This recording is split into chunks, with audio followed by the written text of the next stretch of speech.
Well, hello guys, how's it going? All right, looks okay. Hey, I'm Alex from Vulture Culture. This is the Korg PolySix. I've been meaning to do something like this for a while. How's it going, Adam? Hello, Gwen, Anna, Nikki. What else do we have here? Chad. How are all of you guys doing tonight? I'm gonna turn on this music a bit.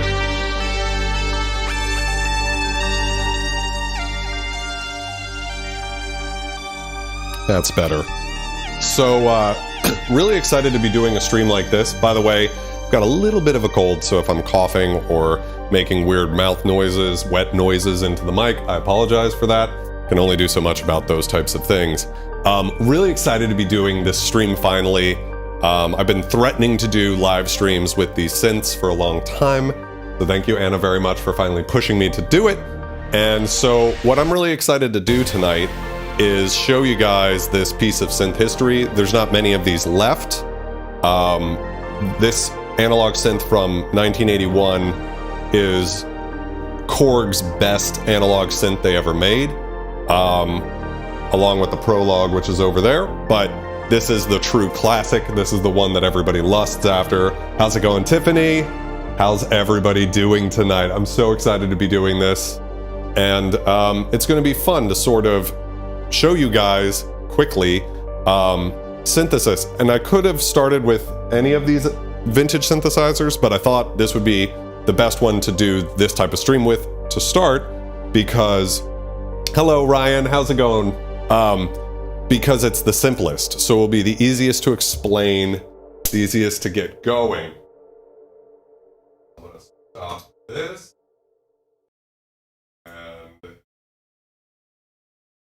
So here we go.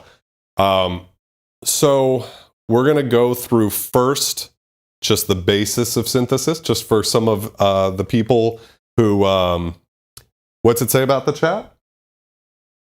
Oh, whoa, oh my God, boom. Huh.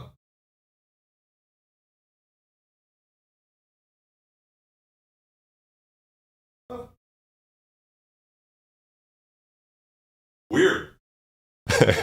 Thank you, Ryan. Appreciate you doing that. So, for some reason, the chat's working from before. Dual chat. Yeah, how's it going, Mighty Pinto? Excited to have you on the channel soon. All right, so we're going to just cover real quick for everybody, anybody who's tuning in who already knows about the PolySix, this will be, feel free to skip past this part because you'll probably already understand it, but we're going to start with the very basis of synthesis, and in about 5 minutes, I'm pretty sure that I can teach you all there is to know about basic subtractive analog synthesis. All right, everything looking okay on the chat over there? Portal Complex, how's it going? Welcome to the stream. So yeah, we're going to cover this real quick before we get actually into the sound of the PolySix. I want to give you guys a basic idea of how analog synths work. So what you can think of an analog synth as doing is actually very simple. Seriously perverted bitch. Yo, Adam, thank you very much for the tip, my brother. Let me see what you said. Said shut up and make some sick music. Okay, so we'll get there. All analog synths basically start by making a sound that sounds more or less like a Game Boy. So this sound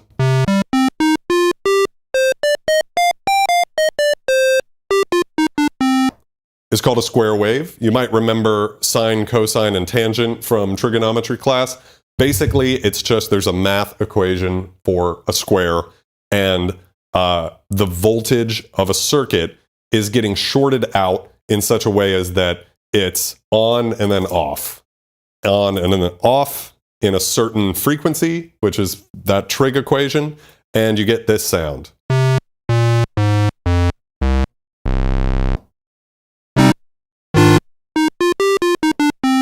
And on its own, it's really ugly and boring. All, in a way, analog synth sounds start that way. They start ugly and boring. So, let's see, how's it going? Play Mario Brothers? I actually couldn't play. That's more complicated of a little thing than I can play just off the top of my head. But that should remind you of those classic Game Boy, Nintendo Entertainment System sounds from back in the day. And that's because that's actually what's going on in those is a Game Boy or an NES just has a little analog synthesizer built into it. And the difference between a Game Boy and something like a true synthesizer is it doesn't have a filter. So what does a filter do? Well, it subtracts from the sound, which is why synthesis is called subtractive synthesis, this type of synthesis. So if I press a note, and we have the square wave, this is a high cut filter, also called low pass, because it passes low frequencies. I'm going to be done explaining analog synthesis in about 3 minutes, and you guys will be masters. We'll just shave off the top end. So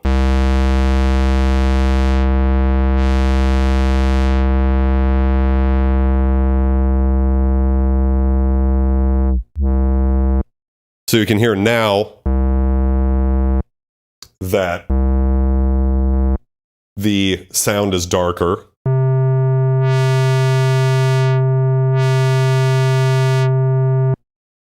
And that's actually about it when it comes to creating a sound. You might think to yourself, well, that can't possibly be it. And you'd be right. There's one more thing that you have control over, and that's volume, right? And we all know what volume is. That's represented by this sustain knob right here. So, yeah. Oh, I know why. Here we go. There we go. Nothing. And as we bring this back up, you can hear that we lose volume. So that's it with synthesis. That's literally all we're going to do. From here, all that changes is how we move basically these two knobs over time. That's all analog synthesis really is at the end of the day. So I'll show you just a basic way that you could control this. We have what's called an envelope. And you can think of these four knobs as the beginning, middle, the volume, and the end of the sound. So the beginning of the sound right now, if I bring the volume halfway so you can hear what's going on, right now it's immediate. As soon as I hit a key, you get the sound. If I increase this knob, it'll fade in that sound.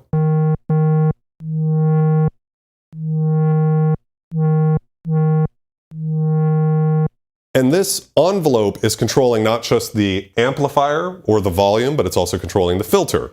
So you can hear that now the filter itself is moving with the volume, because back in the day, they couldn't afford to have two envelope generators. There could only be one. They had to sort of split it. Right? The decay is the opposite, so it's the second knob. Oh my God. I'm having an orgasm with all this synthesis science. Yeah, well, I'm going to be done in a second. There's not a lot to it, and then we'll get into some really cool sounds. Turn my knobs, daddy. Tip $6.66. Oh my God, I don't know who you are, but thank you so much. You're awesome. So, we can hear that if we want now, by turning the sustain, which is the volume knob, down, we get just the fade in, like that. There can only be one Highlander, also from the 80s. But if we add some decay, instead of it going just up and then straight to off, then it will fall from all the way up.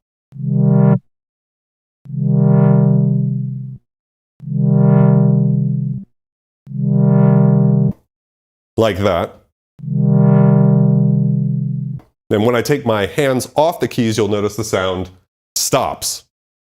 That's the end of the sounds called the release. Attack, decay, sustain, release. So if I increase some release here, you'll hear that. I might need a little more. That now, when I take my hands off, the sound continues. Versus all the way off. As soon as I take my hands off the keys, the sound is gone. Now that's it. That's literally it. And it's really not complicated. You guys all got your bachelor's degree in analog synthesis, just like that. It gets a little bit more complicated, but not much. Basically, if you can understand what I just showed you, you totally understand how analog synths work, because the three main things are the oscillator, the filter, and the amplifier, the volume. And then it's all just how you modify those things over time. That's how you get this. Also, I can play a tritone for you.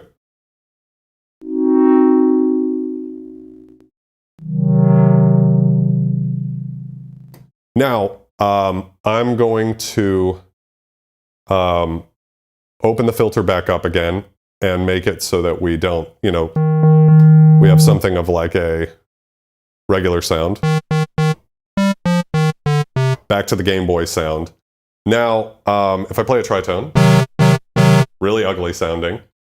But what we can also do is use what's called a movement generator, or this is an archaic name. What is called nowadays is a low frequency oscillator.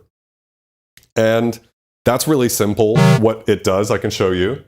So if I move it over to the filter, so now it's going to control the filter, and I increase the level knob here, and maybe bring the filter down a bit. You can hear what it's doing is it's automatically moving the cutoff for me. So I could do this on my own here, right, just by controlling the knob, but I don't always have, if I want to play with both hands, I can't do that, so I can use this automatically to do it for me. The level knob affects the intensity. The frequency controls how fast that moves.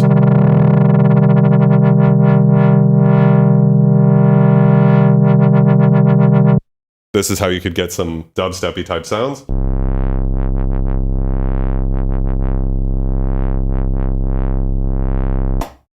Which is very, very cool that a synthesizer from 1981 could already do that type of thing. But you'll notice that it's kind of subtle. And so what they did with this filter, or with most analog synths, actually have what's called resonance. Sometimes it's called emphasis, and I think that's a better name to explain what this does. So what you can think of it as is, as it scoops out the top end, if you add resonance to this sound, it makes the point where it's scooping a little bit more of a peak. So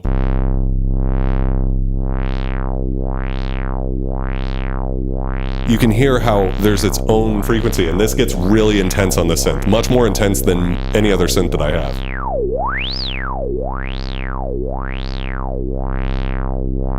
So this is how you can get those really cool vowel-y type sounds.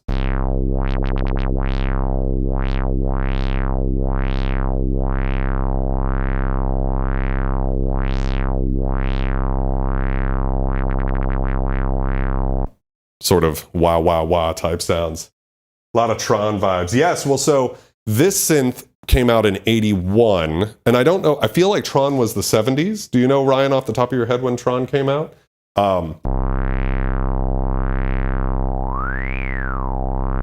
But that's also how you can get some pretty fun sci-fi type sounds. So we can use this, all this is a sine wave or a triangle wave going up and down smoothly. But we could apply this someplace else. So if we move it to the amplifier, now it will control the volume knob, which is again just the sustain knob.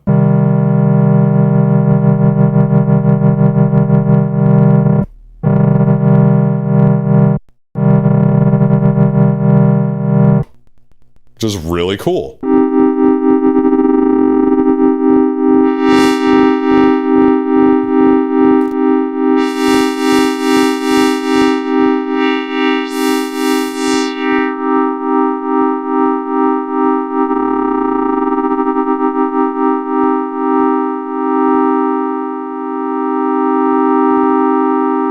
Hey Jackie, how's it going?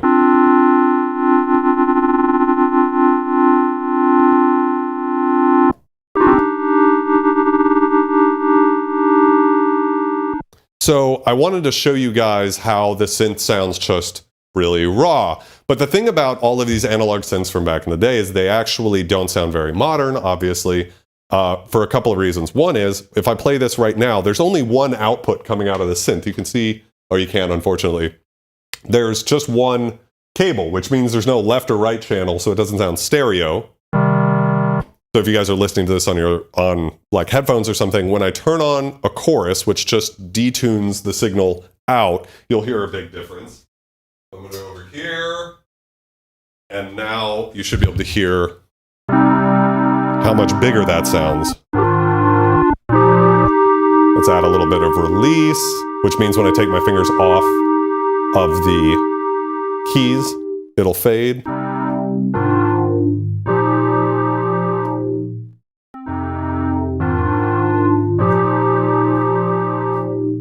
Sounds really cool.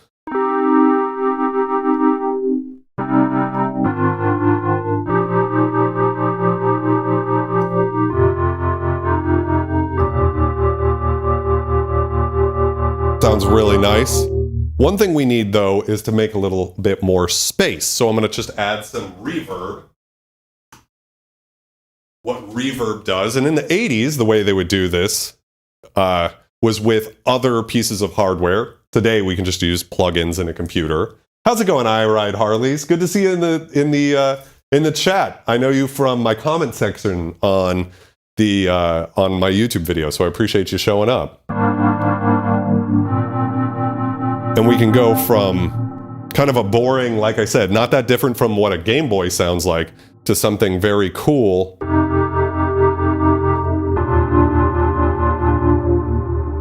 Really quickly, just with a little chorus and reverb.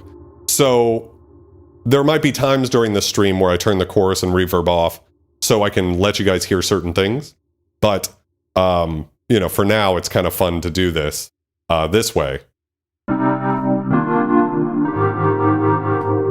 And it makes it more like how you would have heard it in a record on the 80s too, by the way. Almost always the way that they recorded these synths was with chorus and reverb. There just needed to be actual hardware they used.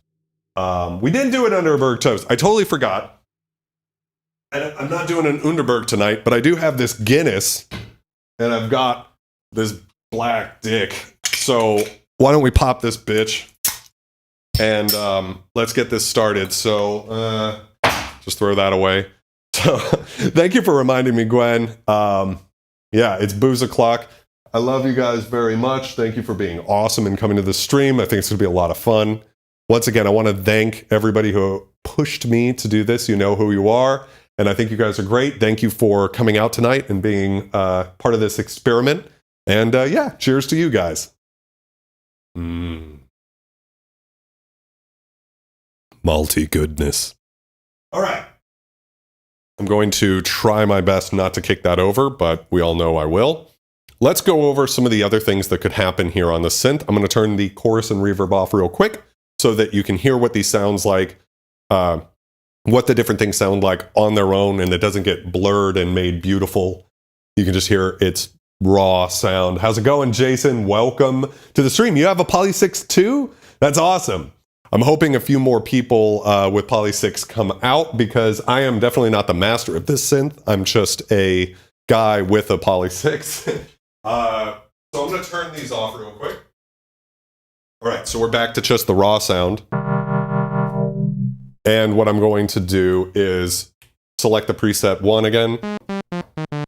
And that's return the sound to the original sound, how the sound sounds just when you turn the synth on. So let's go over a couple of the other knobs that are on here so we can kind of get familiar with them. I'm going to just start with C4 here. I appreciate it, I Ride Harleys. All right, so the first knob just controls the octave. So we can change from this octave. Easy peasy. Waveform selects what kind of math we're using to get a certain sound. Now, a lot of modern synths have a lot of waveforms, but with this synth, we really only have 2. We have either the square wave, which you guys were hearing earlier, the Game Boy sounding one, or we have a sawtooth wave. Square wave. They're both pretty ugly Game Boy-esque sounds. The pulse wave is actually what a Game Boy uses, so you'll be familiar with it. And part of the way that a Game Boy changes the sound of a square wave so it can emulate different instruments badly is changing how wide the square is.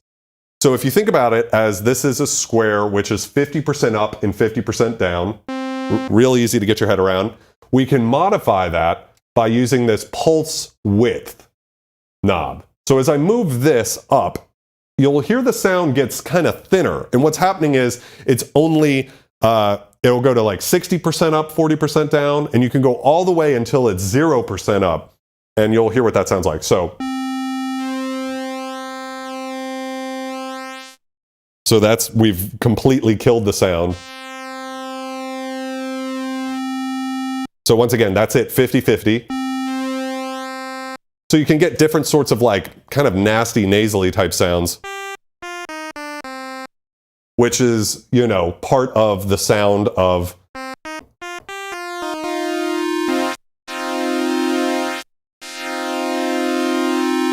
So one thing it's useful for is actually just getting a thinner sound because there's no high pass filter or way to scoop out the low end. Your sounds are always going to be big and beefy and warm, which is because there's no way to get rid of the low end except with the pulse width. So if we go a little lower, go here.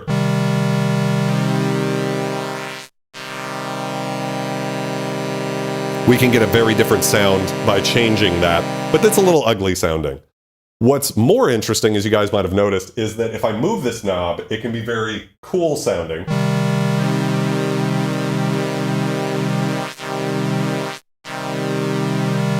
So what the creators of the PolySix actually did was we have one movement generator that can move to the oscillator, the filter, or the amp, which I already showed you guys that. They put a hidden one in here that controls just the pulse width. See how the chat's doing. Hey, Lynn, welcome to the stream. Still have mine from 81. Hasn't worked for 25 years. Yes, these things are famous for falling apart because in the 80s, preset memory was not a thing people knew how to do very well. This is the first time Korg tried it, and they put a battery in it that was rechargeable, and it recharges while the synth is on. Well, the problem is if you leave a synth off, or not a synth, but a Korg PolySix, off for too long, the battery bleeds acid all over the circuit boards and just completely ruins it. So this is actually a rebuilt PolySix. They had to put a new board in it, and it's still a little wonky, so we might have it do some weird shit during the stream. That's just what happens with these pieces of ancient technology. I don't know, but the Game Boy basically has 4 channels. I know that. Yeah. Hey, how's it going, Neil? So what we can do is with a hidden, if you think of it, movement generator, we can move the waveform to pulse with modulation. All that means is modulation generator. Actually, I think that's what that stands for, not movement, but I think it's easier to think of it as movement. So off, it sounds like this. And if we add a little bit in,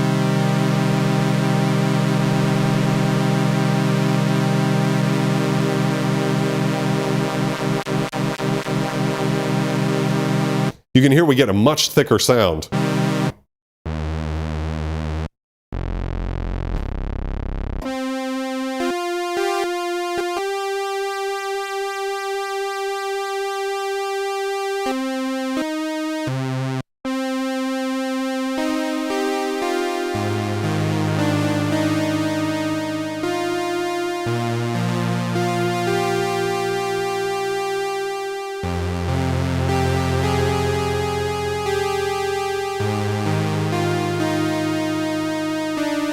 So what we're listening to right now is just the square wave with the width of the square wave being modulated, and it already becomes quite beautiful. Might as well jump, yes. So that's another vintage synthesizer, an Oberheim, is that one's very famous. Yeah, the old batteries really fuck stuff up when they leak. That's what happens with these ancient, beautiful machines. They just didn't know what they were doing, and so we sort of have problems. So one thing we can do is We can tell the filter, which right now is just wide open, but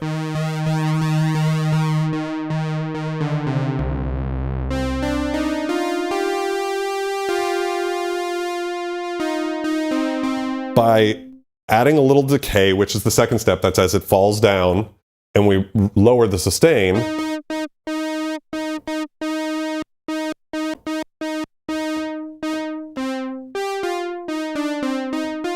we can get a very tight sound.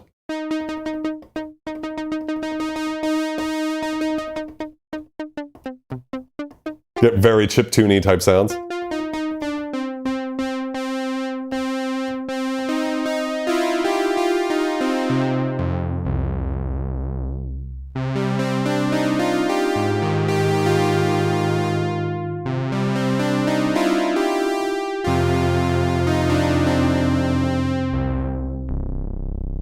It actually gets quite beautiful quite quickly.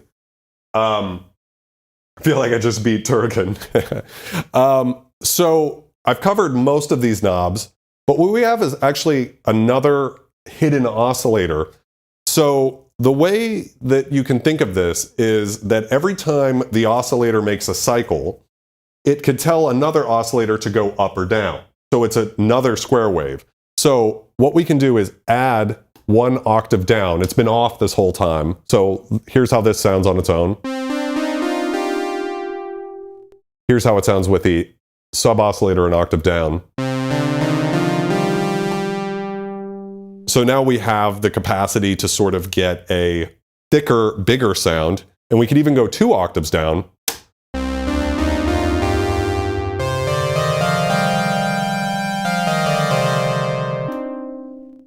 For this type of sound, we'll just go 1 octave down, but for certain types of sounds, it's cool to have the 2, have a little bit more room. And we can control keyboard tracking. So this knob controls how much the filter is getting moved by the envelope. And by the way, I know this seems, maybe if this is your first time, having synthesis explained. I know a lot of the people in the chat know much more about this synth than I do, but for some of the new people who are coming here from SCUM night, who haven't, messed around with synths before, haven't thought about synthesis, it might be a little intimidating. I know I'm covering a lot of info quickly, but it's really not that bad. Just, go with the flow and we'll get there together. And I'm going to re-explain things as I go. That way nobody gets lost. And by the way, please feel free to ask questions. Obviously, that would be very helpful, actually, if you ask questions. That way I know what to cover. If there's something that I might be missing because I know how to synthesis, and it'd just be cool if you guys have any questions to let me know. So this controls how much the knob is being affected by the envelope generator.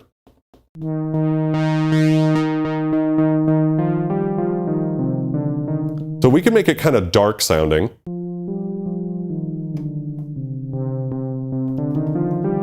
Kind of moody, right?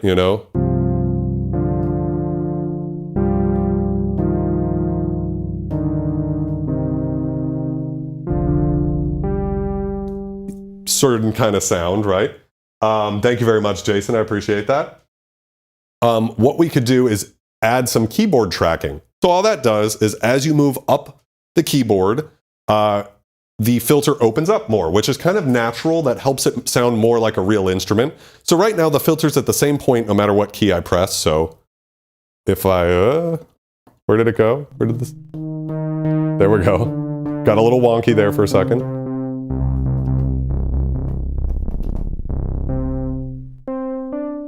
But as I add keyboard tracking, it'll open it up as we move up here, but still be dark down here. So you can hear that up here, the filter's wide open, or pretty open, and down here, it's much more closed off. So we get this sort of cool sound where we get kind of dark and brooding downstairs.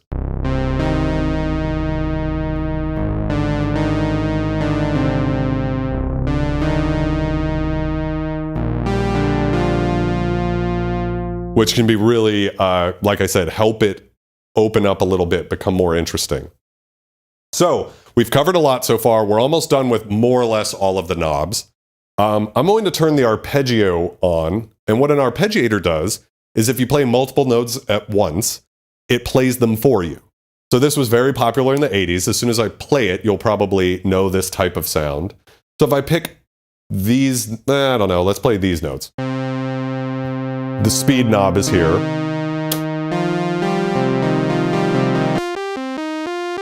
Oh.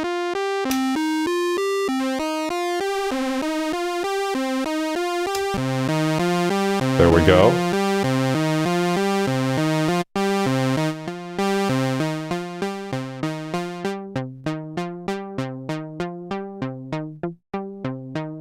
There we go. We got kind of like a rough sound here. Cool. You could hear how the PolySix sort of reset. That unfortunately is going to happen.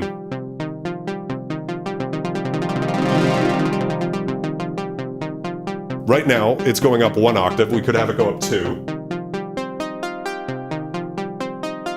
Or we could actually have it go the full range it can go, which I think is really cool.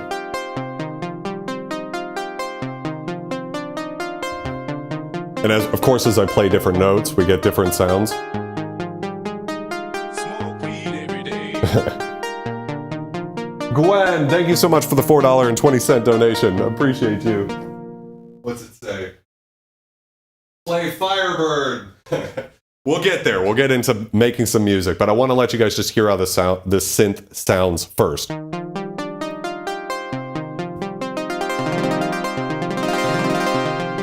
And what I can do is hit this latch knob, so I can take my hands off the fucking keys. And now I can just control everything without actually touching the keys. Glad you like that, Anna. And actually, as I add more notes, you'll hear that things change.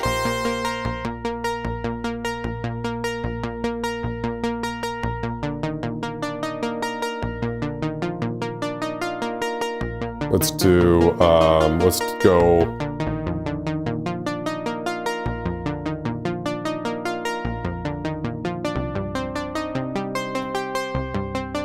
All right, we have a small section here called effects.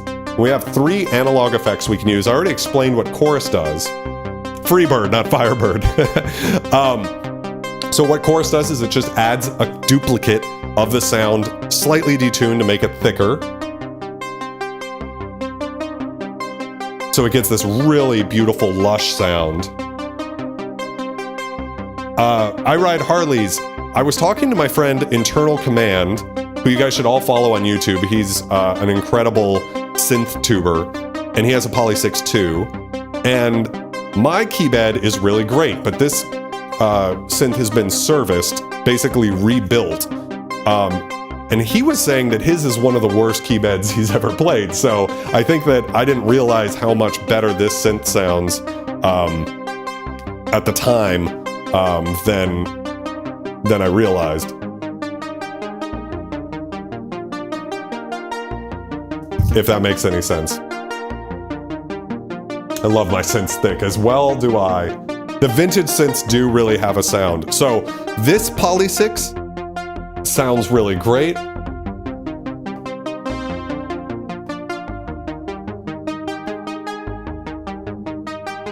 But, and the key bed feels really great, but unfortunately I don't think they all do. So this is how a chorus sounds. We could get really warbly.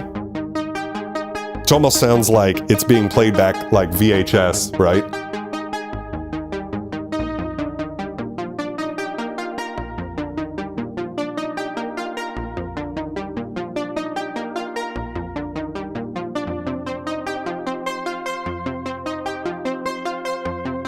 So let's hear what some of these other effects sound like. We also have a phaser,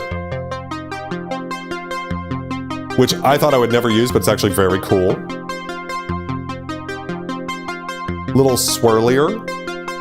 Jimi Hendrix was famous for his, I think, being the first person to ever really use a phaser. And then we have ensemble, which is basically a chorus, but just more intense.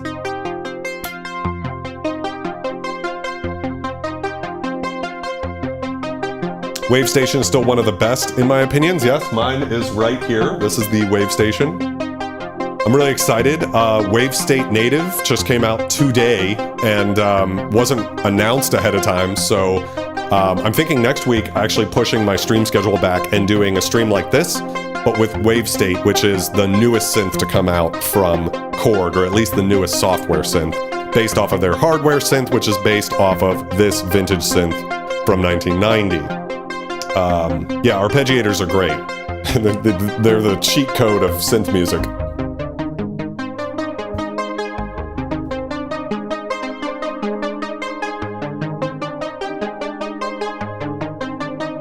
So we have these different effects, and you can hear that the chorus actually brings out some of the high end. You don't get as much. Sounds really cool. We've kind of got a basic sound going. I'm going to add the chorus and reverb in from the plugins. That way we can start working on making an actual piece of music. Because right now everything is still mono down the center.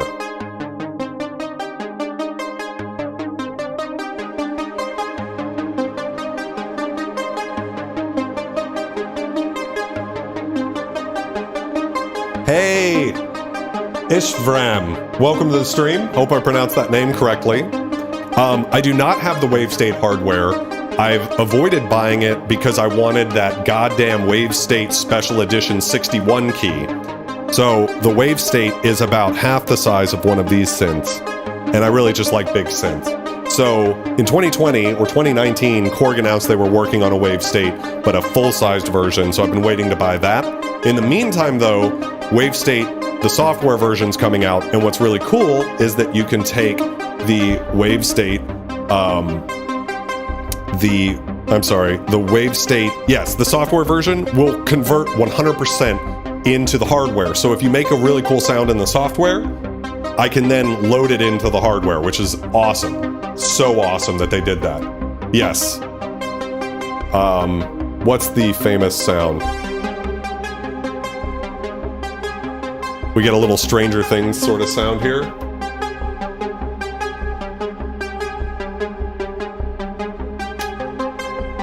Really cool sound. I'm going to turn the reverb down a bit.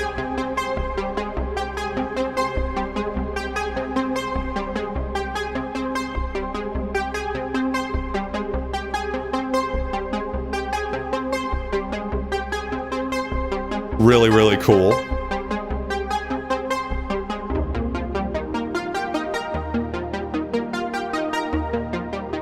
And we're just going to touch some knobs real quick. So I'm going to change the pulse width here.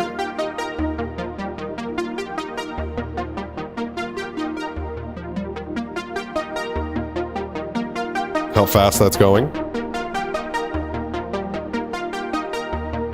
Now we could add some movement into the actual pitch of the oscillator by moving the modulation generator or movement generator to the voltage controlled oscillator. So here's how this would sound. It's going to sound really bad at first.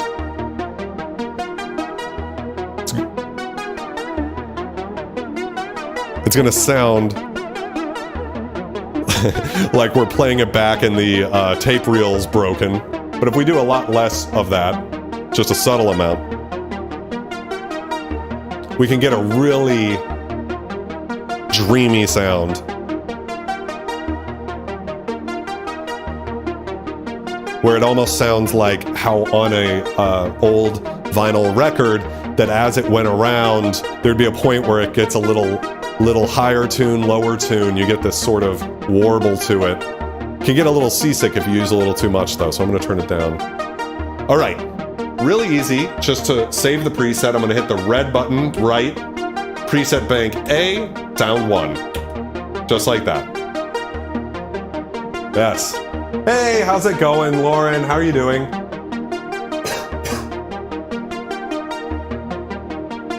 Yes, Ishvaram, I will be doing that. I believe next week I'm going to do a stream on Wavestate Native.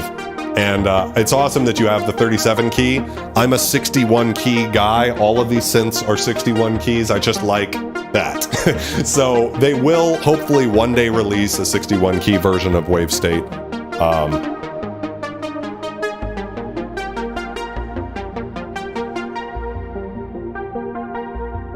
and that'll be really cool when that happens. Yes, I love dreamy sounds too. I'm a slut for big, huge, epic. And what's really cool about the PolySix is it always has this warm, gooey, analog magic to it, whatever you want to call it. It's just...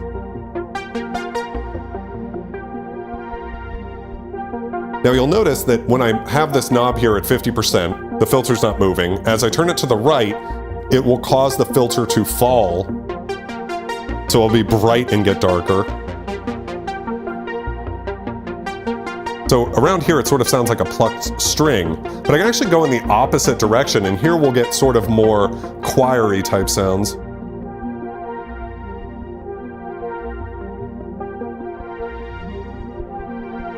Where the filter's opening up at the longer the note is held.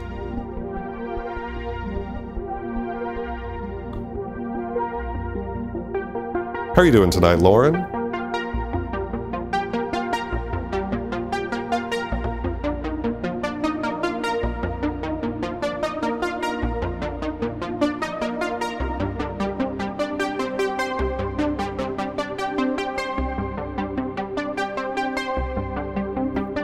All right, I'm gonna save this preset. Sounds really good.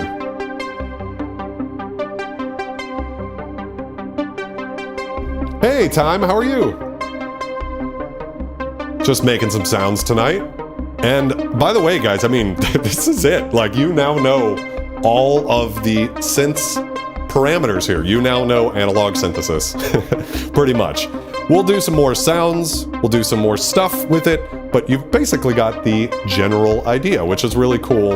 If this is your first time ever seeing anything about synths, hopefully you guys understand it. This would also be a great time for any questions anybody has.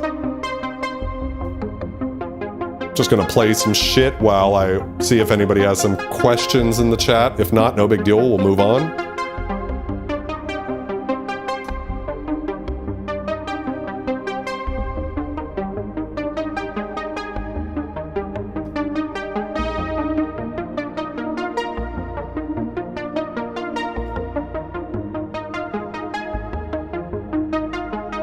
Hey, how's it going, Jason? Jackie, in particular, I feel like you might be good at translating some of these concepts to help me if there's any questions you could think a beginner might have.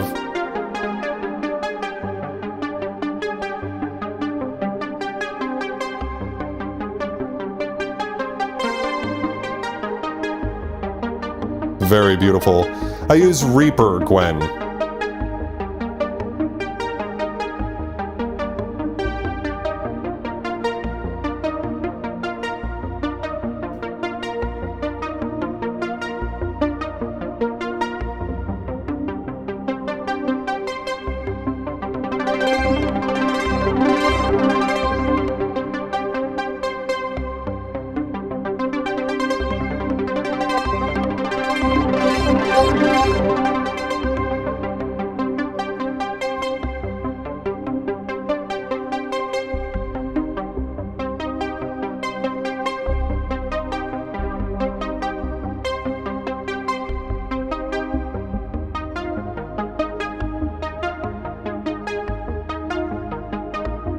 Totally get it, Jackie. No worries about it whatsoever. So yeah, here's some cool sounds. Absolutely, Time.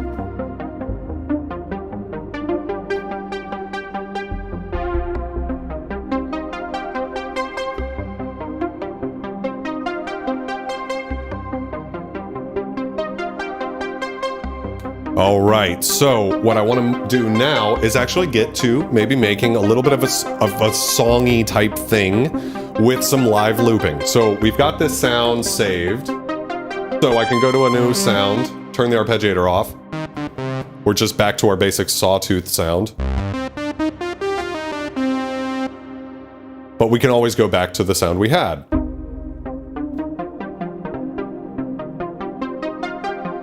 We always have it there. And which, by the way, this was the first synth that had the capacity to store different sounds that Korg had. There were synths before this that had presets, but you couldn't edit them. They were just like the Korg Trident, you were stuck with what the sound designers at Korg in Japan made for you. This is the first one that you can actually make your own sounds. We can see your camera focusing the square on your face. I'm not complaining, it's kind of cool, but I don't know if you want to do that, LOL. I don't know what that means exactly. You mean that the camera's auto-focusing on the wrong thing?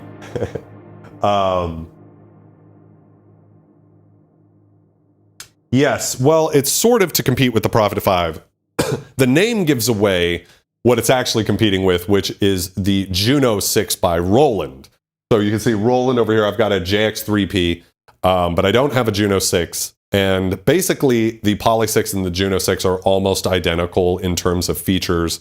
Korg has always sort of competed with Roland, Yamaha, and the other synth companies by trying to come in at the market slightly underneath the price point of other synths. So at the time, this was the cheapest 6-voice polysynth you could get, but it was still very premium because synths back then were all extremely expensive.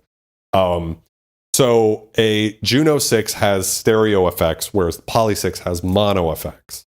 That's the biggest difference that I'm aware of. There's probably a couple of other things. I believe the Junos have high-pass filters. I have a Juno 2, a Alpha Juno 2 over here, and it has a high-pass filter in it. So there's a couple of differences. But more or less, the PolySix can give you all of that warm gooiness that the Juno 6 could. The reason people think it has to do with the Prophet 5 is because the filter is actually very similar to a Prophet 5 filter. I've talked to Madeira, who's another synth YouTuber that is incredible and you guys should all subscribe to. But Madeira was telling me that comparing the Prophet 5, I've never had my hands on a Prophet 5, but that the PolySix actually has a slightly better filter. I don't know, that's their opinion, but that seems to be that the filter in this synth is maybe one of the best ever made, certainly by Korg.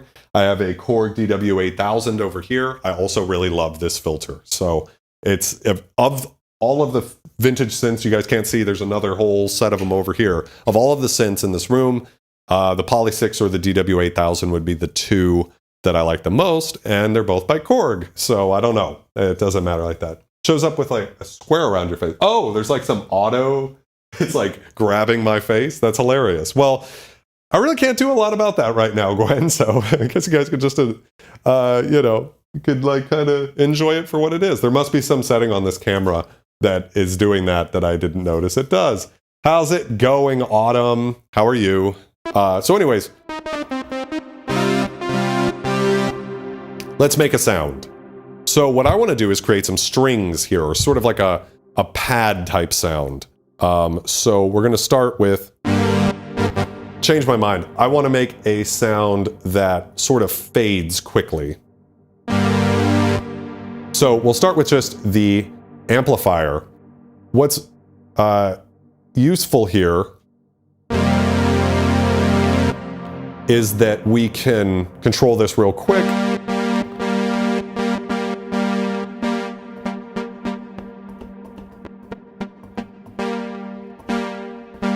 We're not really moving the filter yet. I want to get it really tight because there's so much reverb on this sound.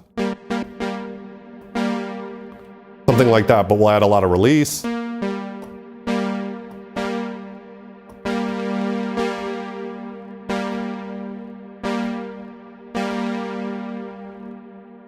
Knob's very sensitive. Very small changes change the sound a lot. If I move it just to around 6 o'clock, it's very tight. And if I move it to just past 7, it seems to go on forever. So right in there's the sweet spot. I appreciate it, Nikki. Glad it's beneficial. I'm doing quite well. Autumn, how are you? How is Colorado treating you? Bet it's fucking cold. So I'm trying to get a sort of a sound almost like a, not a real piano. This thing will never sound like a real piano, but if you can think of it how a piano would sound.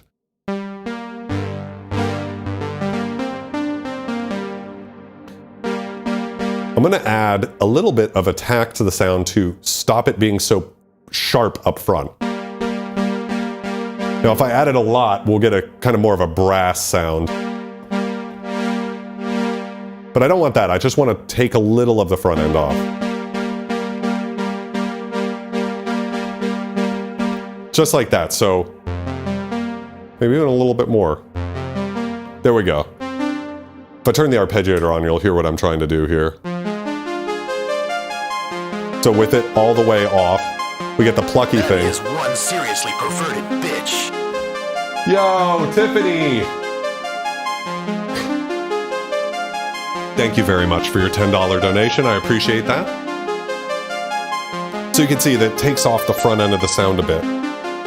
We're still not using the filter yet, by the way.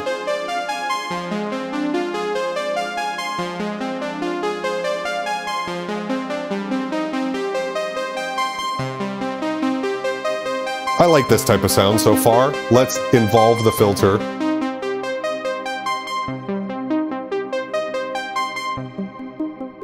We'll add a little keyboard tracking.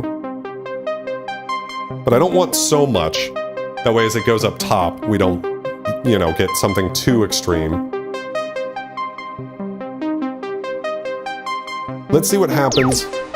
Sorry. Let's see what happens as we add some emphasis, aka resonance is what it's written on the thing. It's almost 60, holy shit. That is really hot.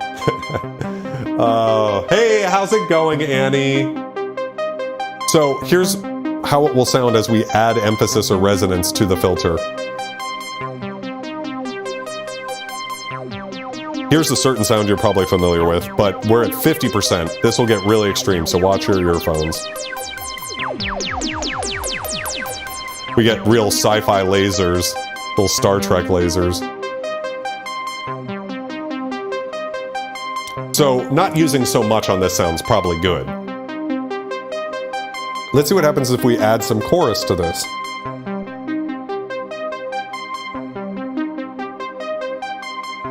Now it gets very cool. And I want to add a little bit of movement generator or modulation generator, modulation just meaning move the knobs automatically, to the amplifier or the volume.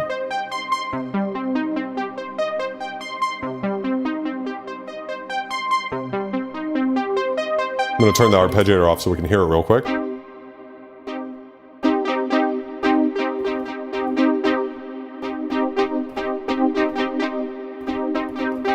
Because it's moving, the filter's clamping down so fast, we really don't hear anything, so I'm not going to do that. I'll do something else. Let's try it on the filter.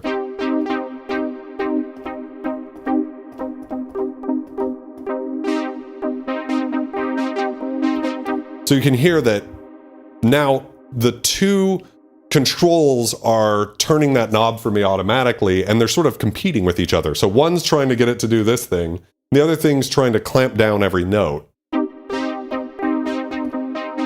So I'm going to turn the level down so it's not as extreme, but first I'll let you guys hear it all the way up.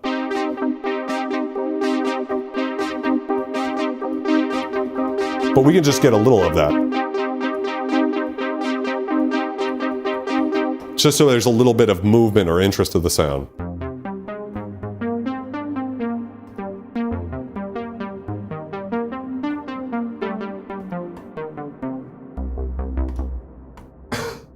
Excuse my coughing, like I said, I'm still a little under the weather.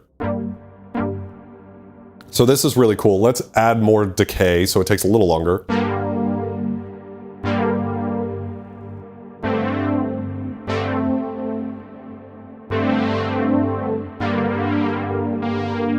Turn the movement generator down a bit.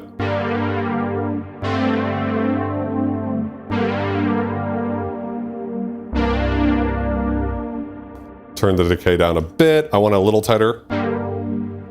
Like that. And let's fuck around with the waveform a bit. That's good to know. Let's see. Checking out the chat real quick. I gotta remember to do that. So if I go over here, that's the square wave. But if we move it to pulse width, we can get a little bit of movement in here, so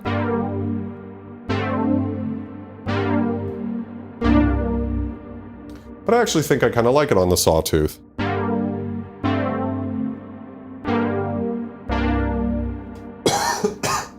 Excuse that cough. You know what? I should have some beer. This would be a good time for some beer. So for everybody who's hanging out with me tonight, see, can you see this sweet Guinness label? There we go. I appreciate you guys. This is a lot of fun.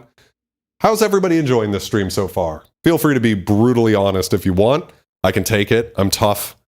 You guys already know that, but I want to say thank you guys so much, and I hope you're having fun. I hope you guys are learning something about synthesis or enjoying just the pretty sounds. That's kind of the fun with this stream. So cheers to you guys. I'm having a blast. It's a lot of fun to play around with stuff. I am wet as fuck. I love that. Cheers, I Ride Harleys. Glad you're learning things, Autumn. Big Pog, very good content. Drink pineapple juice. Oh. All right. So let's see what we got here. Let's see if we add the sub oscillator. We got to go up an octave for that. We can do that over here. Just so I don't, out of laziness. Ooh, whoa.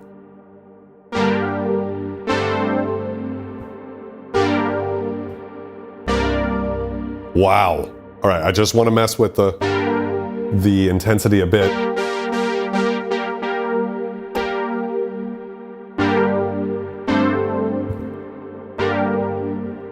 I'm going to bring this.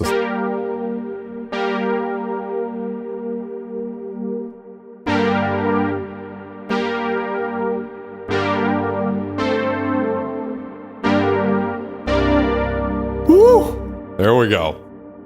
Synthesis is like sex. Takes practice. Glad that you're doing dishes and listening, Jason. I love that. Gigged mine solidly until the D50. Yes, which I have right here. I have my own D50. I do not have the PG-1000, which is the controller for it. I think I'm going to get a D-Tronics controller for it in the future. Definitely enjoying. At what point in playing a synth does it start getting you laid? I'm going to start having sex right now, actually. We're going to get someone into this room and we'll start having sex. That would be now. All right. It was better with the sustain off.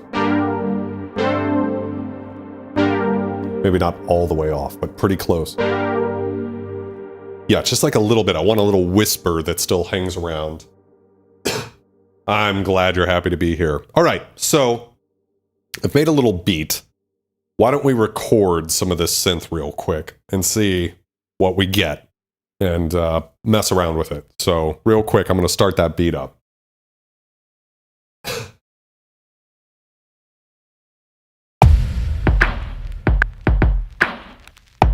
Got it sounding very, very ancient sounding. And I have a click track in there too, just to help keep me on time. So let's play some chords.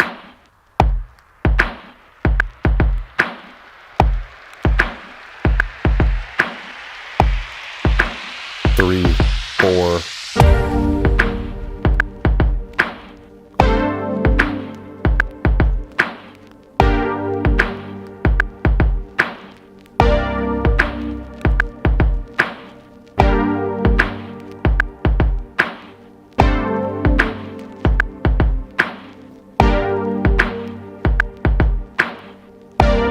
All right, so we need that decay to be longer.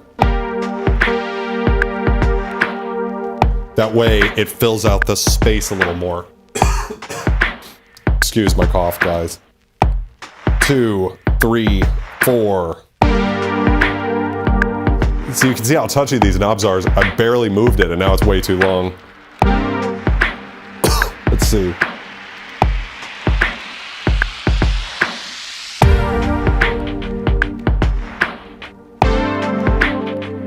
That's right in there. It would be great if I could play in time, though. Oh, yeah.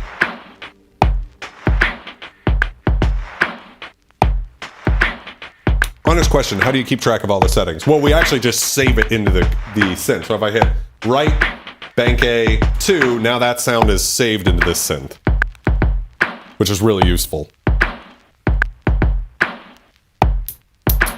So yes, and the sex will happen any moment, you guys. Let's get started here.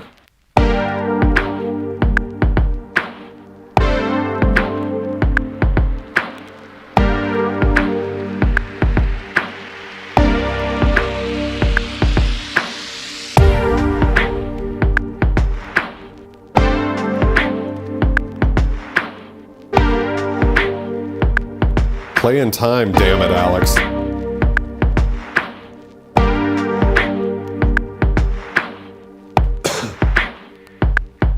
Hey, J-Sounds, welcome to the stream. I'm glad you appreciate the setup.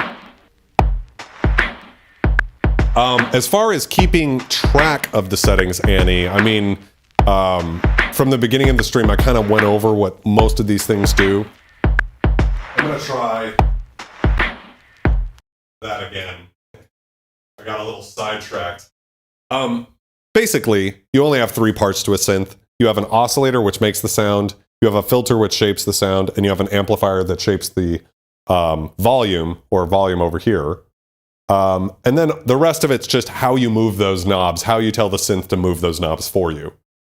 Which is mostly controlled either by an envelope generator, which is the beginning of the sound, the middle of the sound, the volume of the sound, and the end of the sound.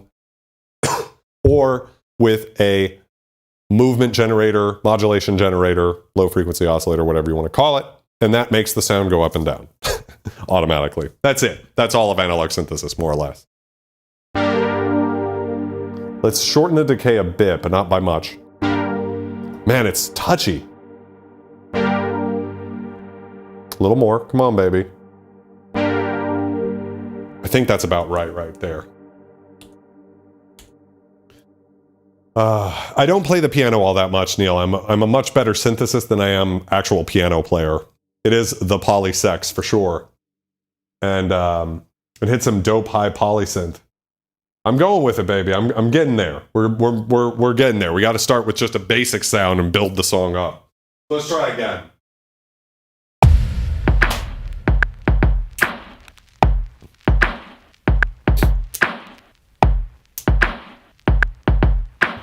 One, two, three, four.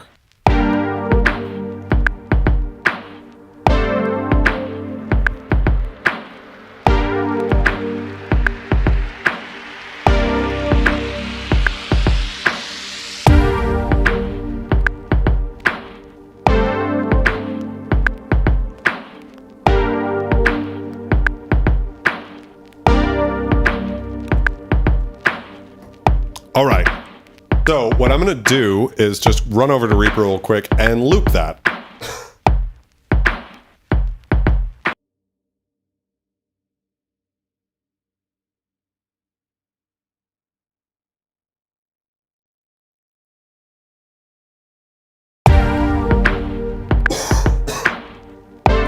And so now what we have is we have that built into it.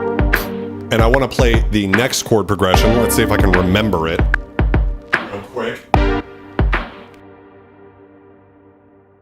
So that chord progression is the same chords up top. So I'm doing G and B flat.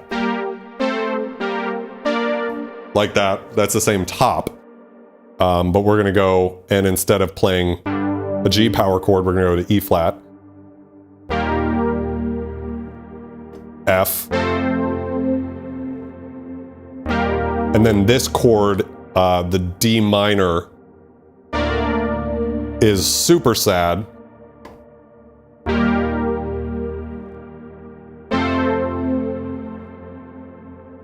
And we could go up here.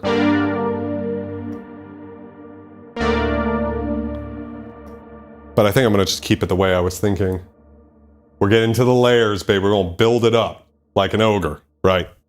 So why don't we record this real quick? Let's see if I can do it, actually, because I'm shit.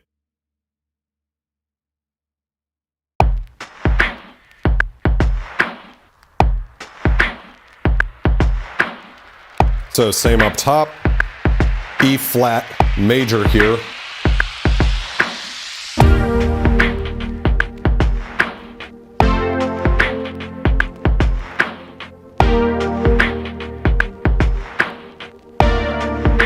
D minor, so good.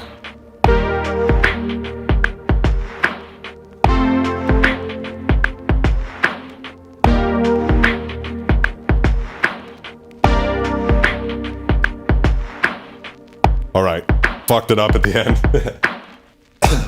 Let's do it again. Could have played in more better time anyways.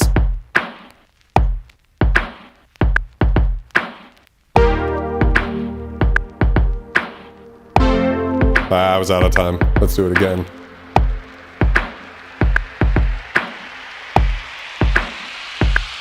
Four. Early. Early. Late. All right, let's just do this again. Get rid of all that. Get rid of this.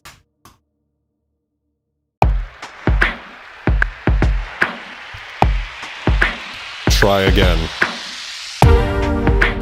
Wrong chord.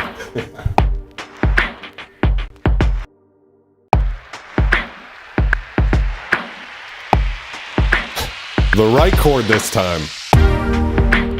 In perfect time. Love it, Daddy.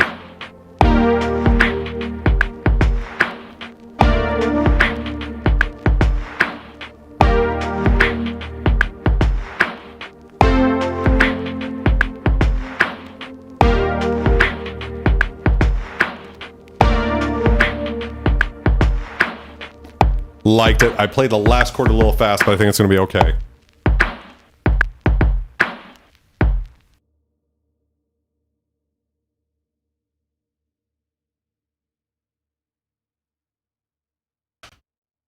All right. Just not that edit. Redo.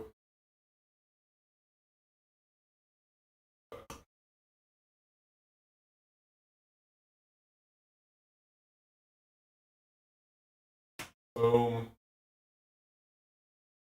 Boom. Get this all right.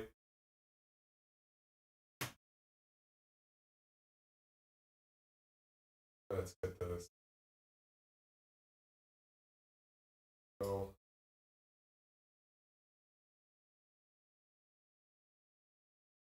And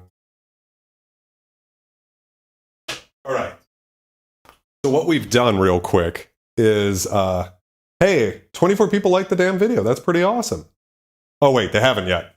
Yes, please like this video. Subscribe to the channel if you like this type of content, please. We're working on the lo-fi hip-hop right now. Feed the machine. That would be awesome, J-Sounds. Chedwick, welcome to the stream. I hit the like button when I first rolled in. I appreciate it. I ride Harleys. So you guys can hear now, we have two separate chord progressions.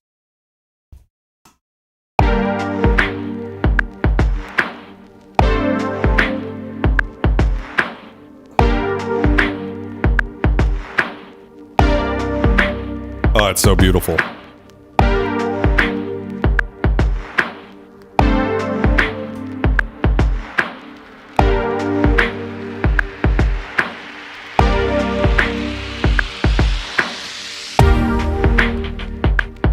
I really love this sound that we've created.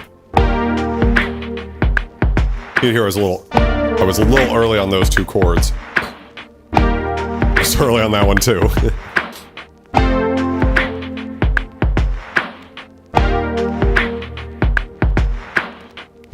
It's okay, we can work with it.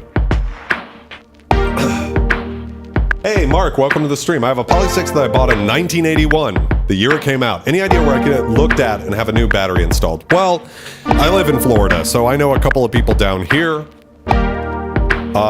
SD Machines in Miami would probably be the closest one to me, or Dave Noller from Dynamics 2 I know does some stuff. But in your area, I don't know. So where do you live?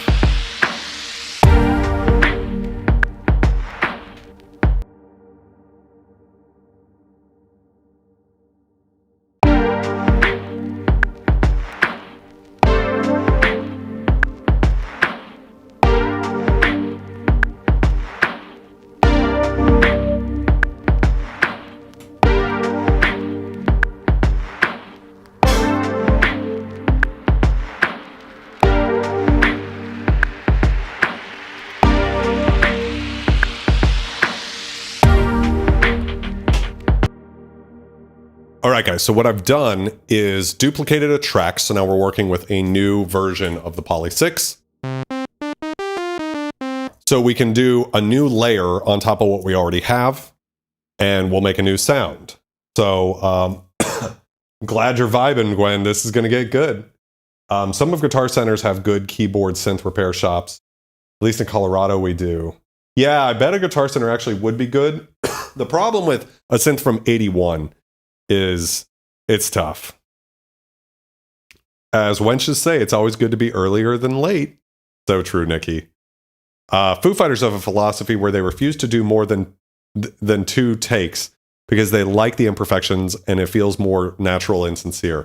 Yeah, that's absolutely true. There's something to be said for that. And like in the track My Shadow that I recorded live on this channel, you guys all saw that. Or some of you did anyways. If not, that's the thing I do on this channel is make music live.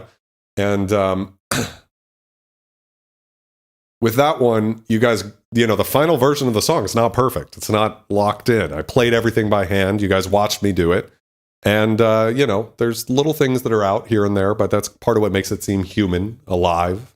And that's what's great about an old synth like this is it really is wonky. Nothing stays 100% in tune and perfect and whatever. So, it creates a different kind of feeling or whatever. So, I'm sorry about that cough. Yeah, I'm just a little under the weather, a little cold. No big deal. Not COVID, don't worry. So what I want to create now is actually a bass line. So to do that, we are going to add the sub-oscillator. This is without the sub-oscillator, just the sawtooth with the sub-oscillator. And what I'm going to do is try the pulse or the square wave. I think it sounds really good. Square wave up top's a little weird Game Boy sounding, but the downstairs version sounds really good. And we can control, you'll notice that the pulse width is only affecting the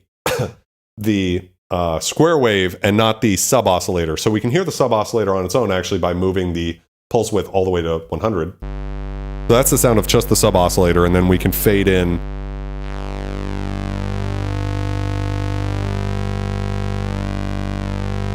I kind of like it with around there. I think that sounds tougher than just the square wave on its own. So that's with, what, I don't know, 3 to 4 pulse width versus all the way down. Wild ass. Hey, Autumn, thank you for subscribing to the channel. I do. I live about an hour and a half north of Miami. No one has told him to where to turn his head, though, yes. Fort Worth, Texas, thanks. After watching your board, I have to find a local outlet. Thank you for making me remember what a board is all about. Keep up the great work. Thank you, Mark. If you haven't yet, subscribe to the channel.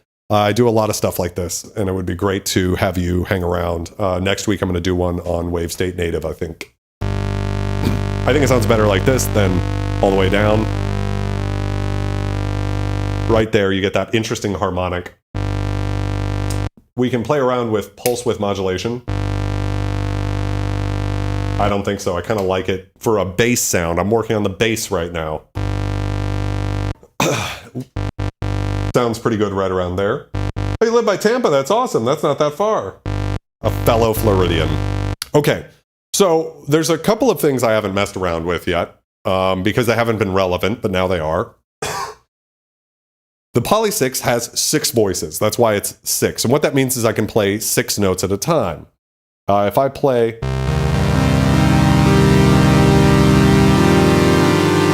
You'll notice that as I play more than 6 notes, the first 2 cut out. So if I start with some low notes down here.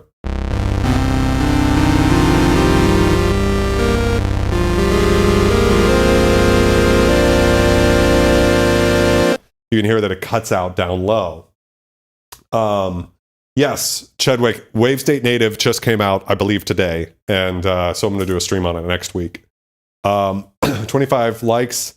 21 watching, not bad. Glad that there's 21 people here who are interested in the PolySix. It's awesome. So we have 6 voices to play with, but what if we played all 6 voices at once on one note. Well, we actually have a mode that can do that. So right now we're in poly mode. If I move it to unison, you'll hear that all 6 voices will trigger on the same note. So here's poly mode, which is what we've been using, which is good for chords because you need to be able to play more than one note at a time. So that's good, but unison might be cool on the bass because we're playing one note at a time. We don't need more than one note. So here's how it sounds on poly mode. Here's how it sounds on unison mode. It gets really thick and awesome.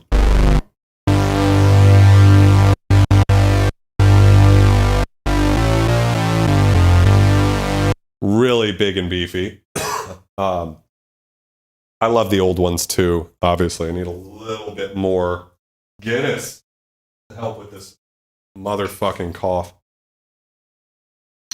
Okay.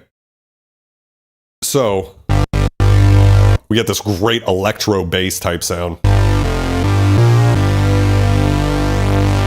But it wouldn't really be bass because right now it's way too bright. So we need to bring it down.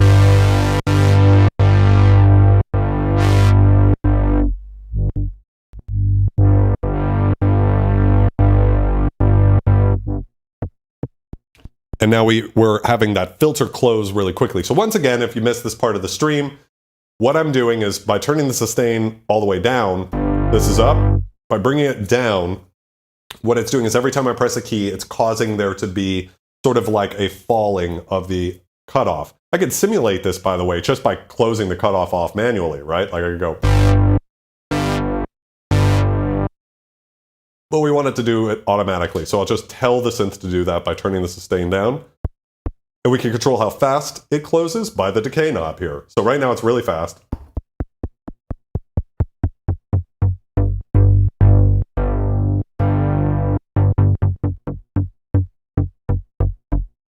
We want really tight. And I'm going to move it over from the amplifier from being controlled by the envelope. It has another mode where it's just on all the time that you're holding a key. Probably can't hear a difference between the two modes now, but as we keep going, the difference might be apparent. It's a little beefier on this mode. So what we're going to do is increase the cutoff.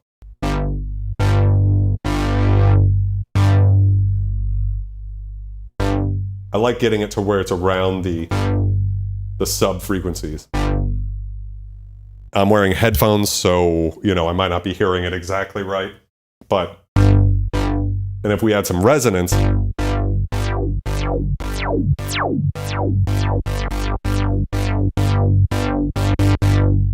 just a little bit to give it a little of that pew-pew, and then I'm going to turn down the intensity here, because we don't need all that much.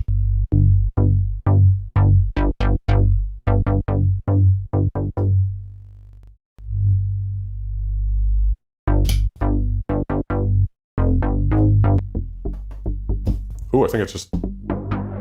Oh, you could hear the synth just totally fucked up. Wow.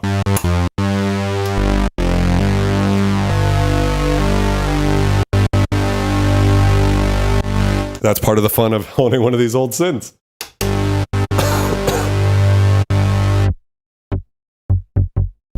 Can get the sound back pretty quickly, though.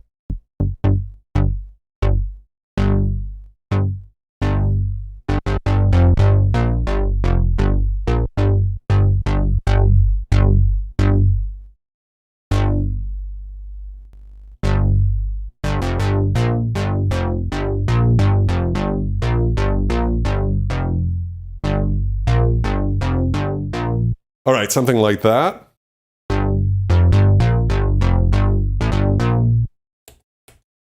Famous kind of 80s synth bass sound. If I hit the arpeggiator, you'll hear.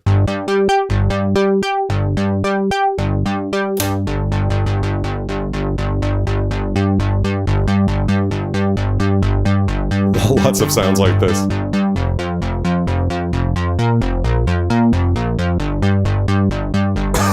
Just that type of sound.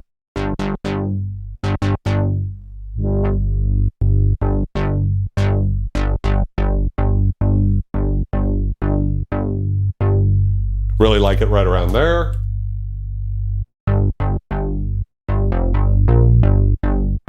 Really thick and big. Hopefully that's rattling everybody's subwoofers at home. Like I said, I'm wearing headphones, so it's a little hard to gauge the bass right now. So, but that's pretty close. So why don't we try to record a little bass line here?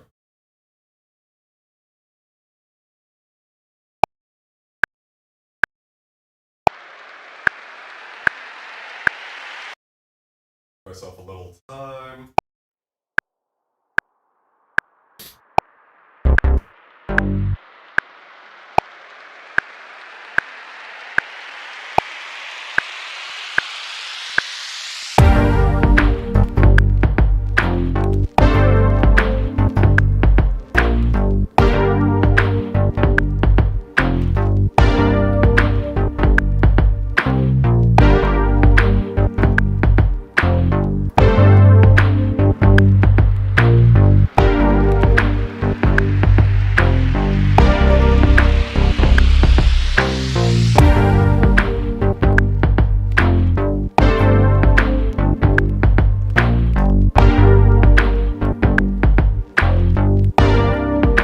Something like that, right?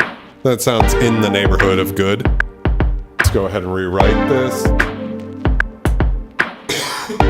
Just so we have it for later.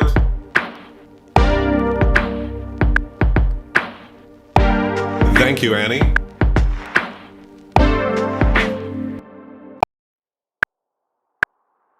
We'll do this again. Cheers, guys. Love y'all. Let's get drunk and play the keys.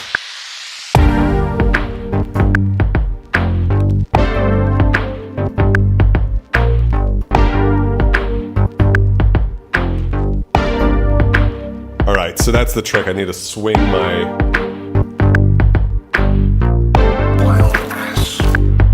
little more bounce to my key playing. Yo, Christian, thank you for subscribing.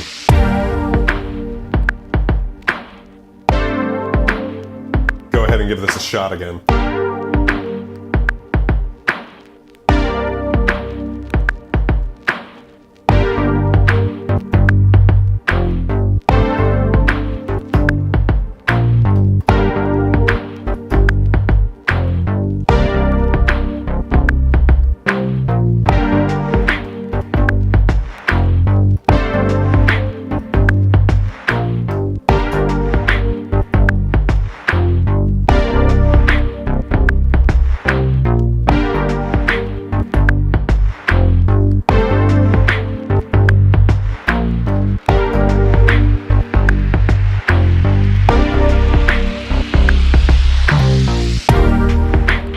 Something like that. I was pretty close.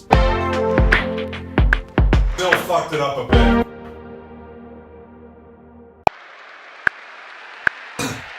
Unlike the last patch, I really got to be in time.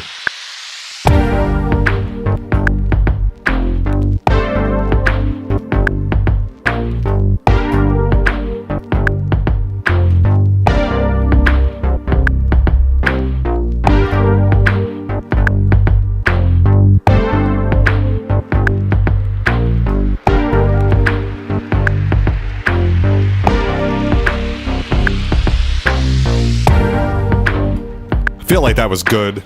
In the ballpark. Being a little behind is fine. Hey! How's it going, Marlon? So for those of you who don't know, my good friend Marlon is an incredible DJ and also the guy who convinced me to start buying hardware synths.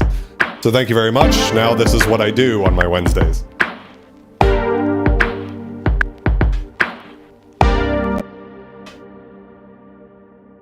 Let's go ahead and try this again.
When I say editing, I'm not fixing anything. I'm just creating the loops in Reaper real quick.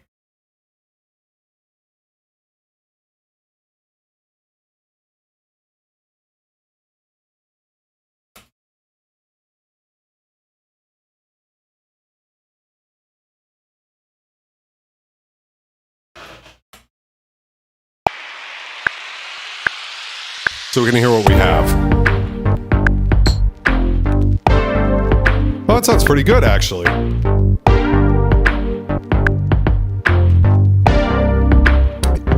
Marlon does have this incredible British accent. And so it makes everything he says a lot better. And thank you very much for subscribing, Marlon. Cheers, mate.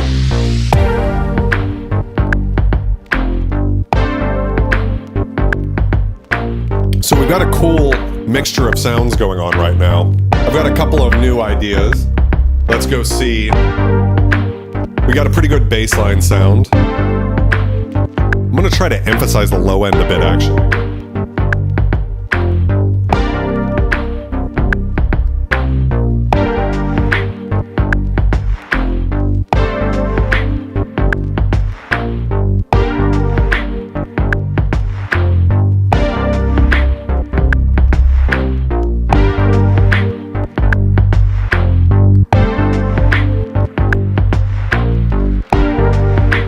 So that's pretty beefy sounding.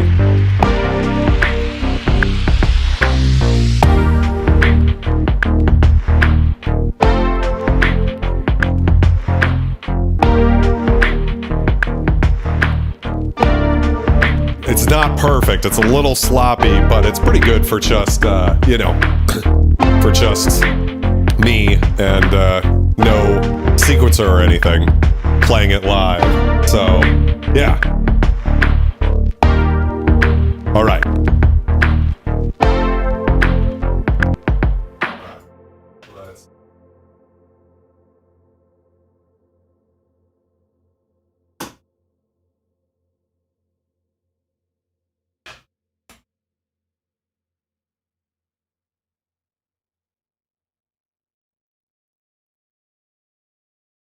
All right, so we should be good to go.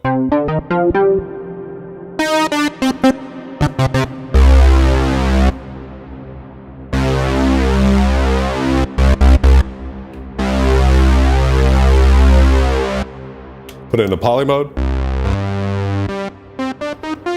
So we're just listening to just the sawtooth now. I want to create a really dark, sort of what a composer would call a Bram type sound. So let's fuck with the filter.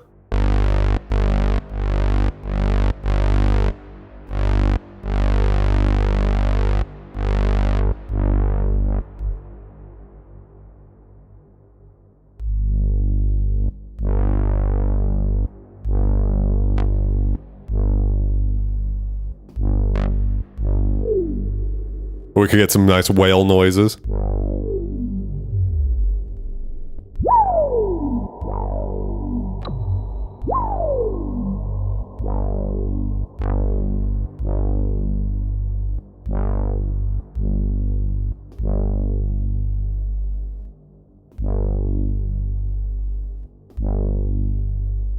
Sounds very dark.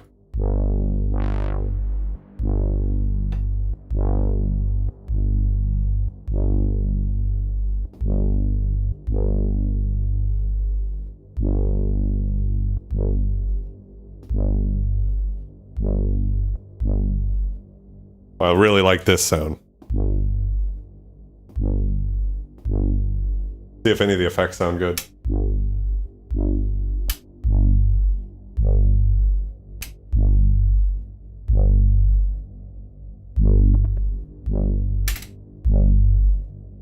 I actually think the ensemble sounds really good on this. So what I'm trying to do is just create one big kind of dark sound to open the song up with. Kind of a little bit of a wobble bassline sound, almost like a dubstep-y type thing. But something that's really dark. Like, that's dark. So why don't we record this?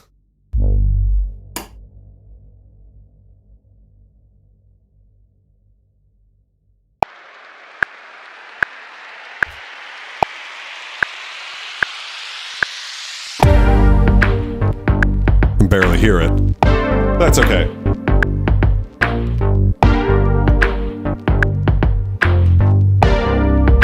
Let's get one.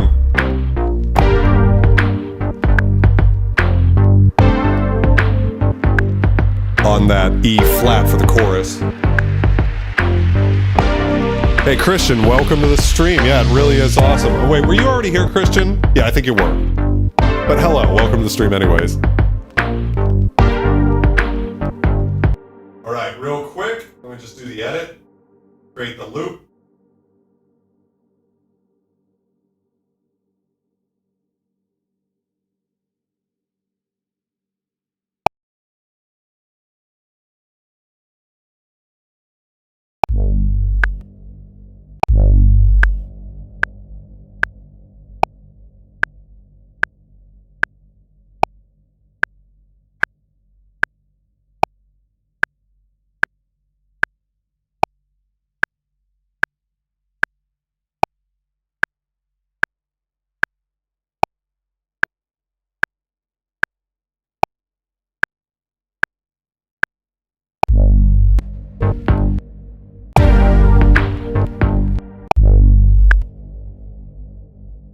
All right, I'm gonna cut a little low end out so it's not competing with the bass.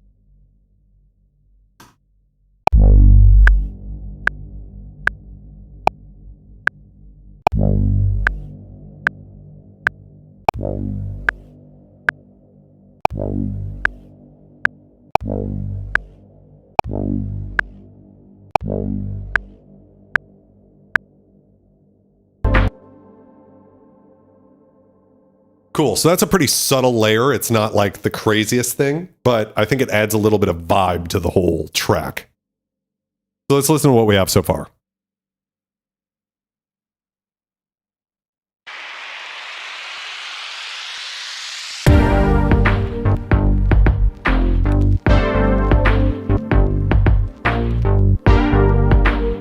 And by the way, I know that Synth is probably famous for a lot of really happy music, but we don't do happy on this fucking channel. You know what we do? We do sad as shit. Cause why? Cause I'm fucking into sad music. I don't know. Like, I think we got a nice little bounce to this beat, little lo-fi hip-hop thing going on. But yeah, the chords are sad as shit. Fuck yeah. I don't want no happy bullshit on this fucking stream. Are you kidding me? That would be total horseshit. By the way, did anybody notice the fucking alien on the synth? Yeah, fuck happiness. I'm with you, Gwen. Fuck that. We're here to have a bad time.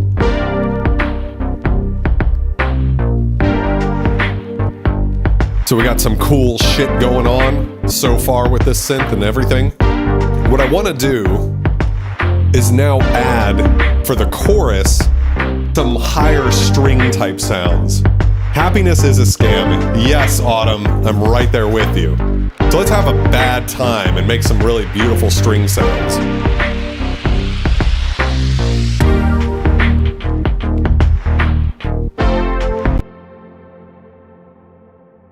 All right, I'm gonna create a new instance of the PolySix real quick.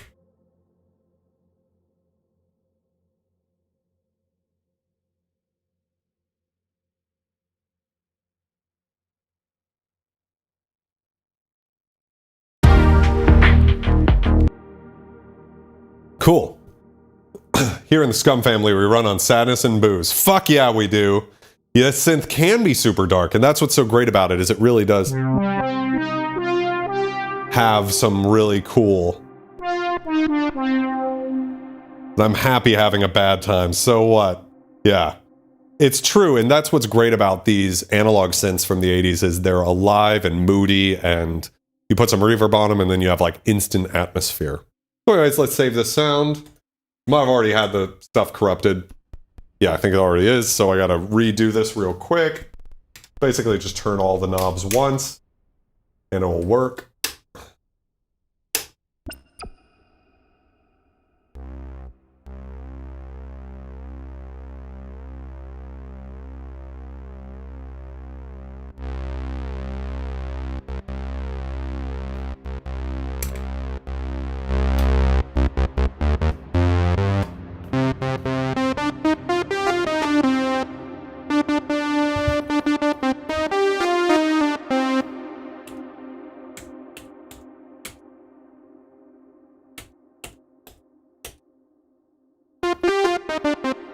So we've got some reverb, some chorus, and we've got, you know, just a basic sawtooth. Cool sound to start with. Sneakers after 3 is dark. Yes, it is, Chad. Nothing good ever happens in sneakers.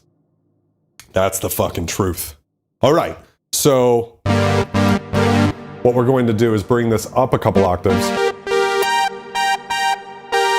and add the sub-oscillator. So we're going way up. And we'll add an oscillator, the sub-oscillator, maybe 2 octaves down. That's 1 octave, this will be 2. I think 1's more natural. Really harsh though, so we gotta cut this off. Get this a little darker sounding.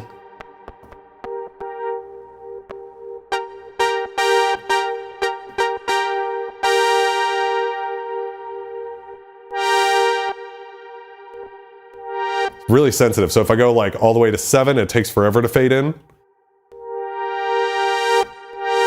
And if I'm at 6, it's, or not even, like 6.5, it's already too fast.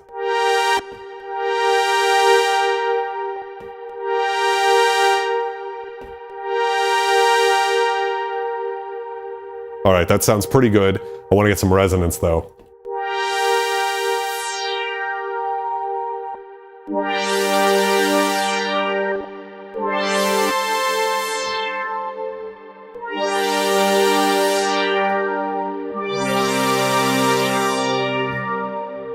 Hey, Andy, how's it going? What's a good analog synth with a sequencer with 61 keys? Do you want a modern synth or a vintage synth, Andy?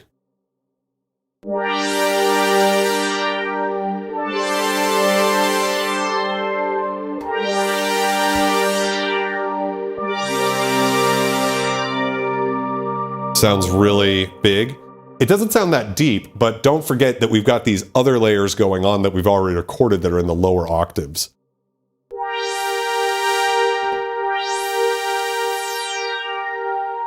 I'm going to use a lot more resonance on this sound in particular, and I'm going to use a little bit envelope.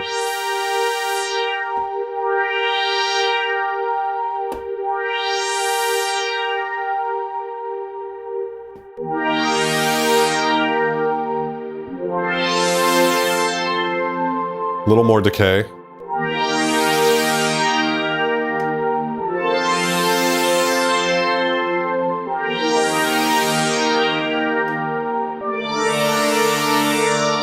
A little more attack, I think, actually.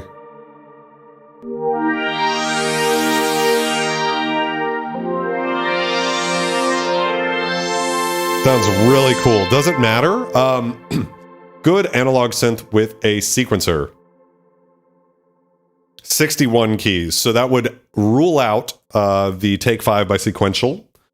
With a sequencer. Good analog synth with a sequencer. Well, so I actually did a video last month called Best Synth to Buy in 2022, and it really covers all the different ground. I would say my choice would be actually a Korg mini log, which is the desktop module, and then just connect a 61 key MIDI controller to it. That would be my choice if I had to pick any synth if I was stuck with only one.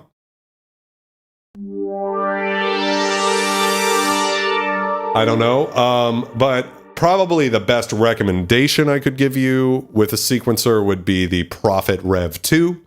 The Take 5 has a sequencer, but I think it has fewer keys than 61. So Prophet Rev 2 would probably be the best bet. That would be I think the best overall analog synth out there. Mike Myers, welcome to the stream. Yes, I do.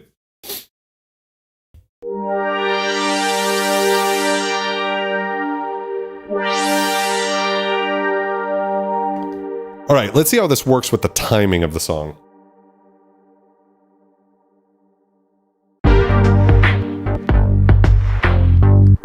Because that's one of the things, the attack and decay settings here, we don't want it to be too far off of what's natural for the tempo of the song.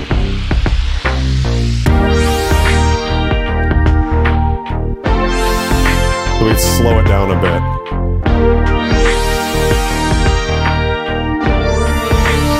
Add a little more release.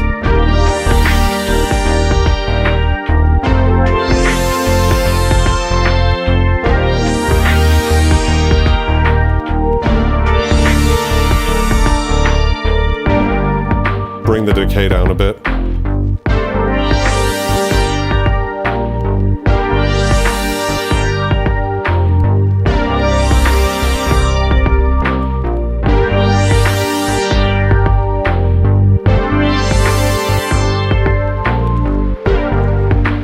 Bring a little bit more.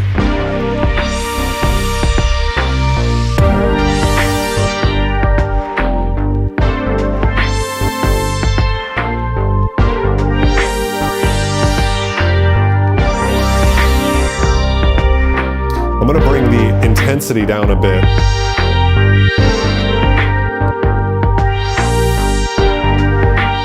So we just don't get those super shrieky highs. A little more.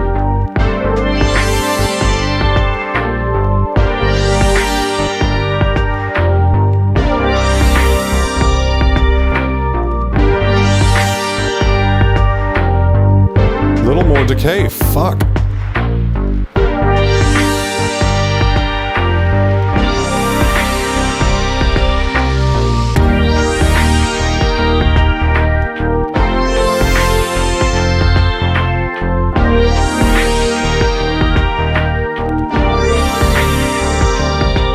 Yeah.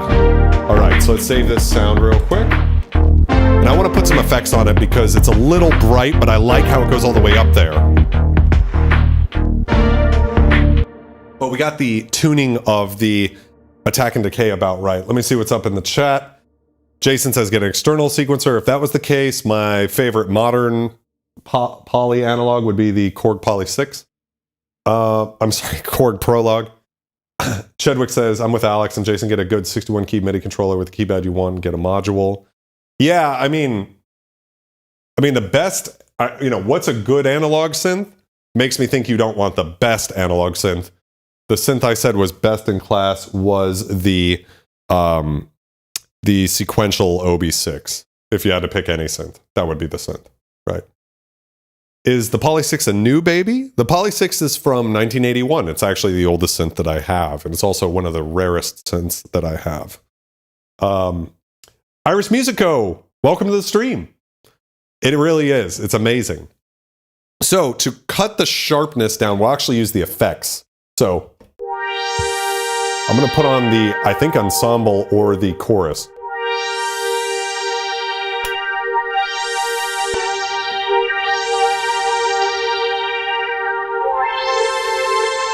Which sounds more magical to you guys? So we'll do each one. So here's the high end with the chorus, and then I'll go to the phaser and then the ensemble. Jason L says a Jupiter 8. Jason, what do you think the cheapest Jupiter 8 you can get nowadays is? 40 grand?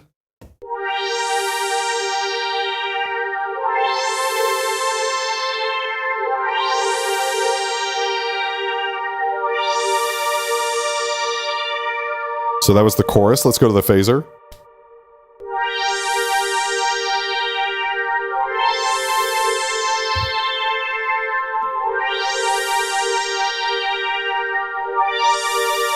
Actually kind of like the phaser. It's kind of a little angelic-y because it adds a little wah wah wah to the sound, so it's like a little more choir type of a thing. Here's the ensemble.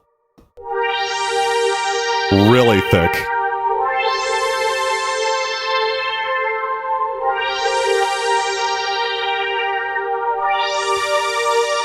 Might get a JDXA. I have been lusting after one of those for a long time. I have not been able to buy one for sub 1,000, and I don't really know how useful it is, to be honest with you, because it's only got the 4 voices, and for 4 voices, $2,000 for brand new, it's kind of bullshit. Also, everybody says it's just not a very well-loved synth, unfortunately. I want to see how this sounds with the beat, because it sounds a little dark now, but I might like it in the mix. So let's check it out.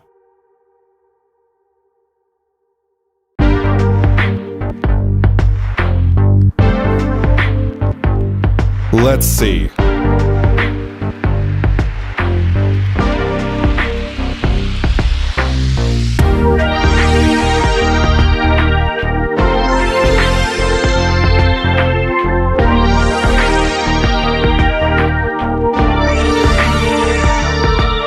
Let's try it with the phaser real quick.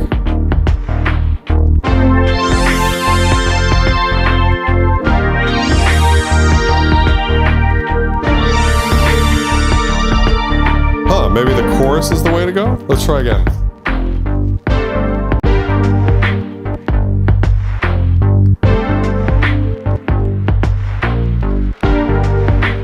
Let's see, and let's write it while I've got a split second.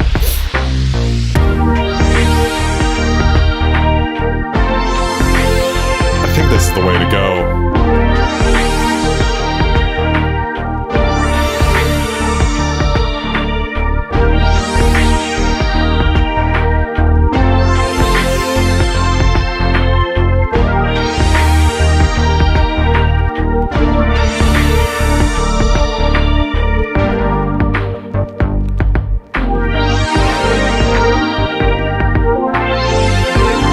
I'm gonna go with the ensemble, and here's why.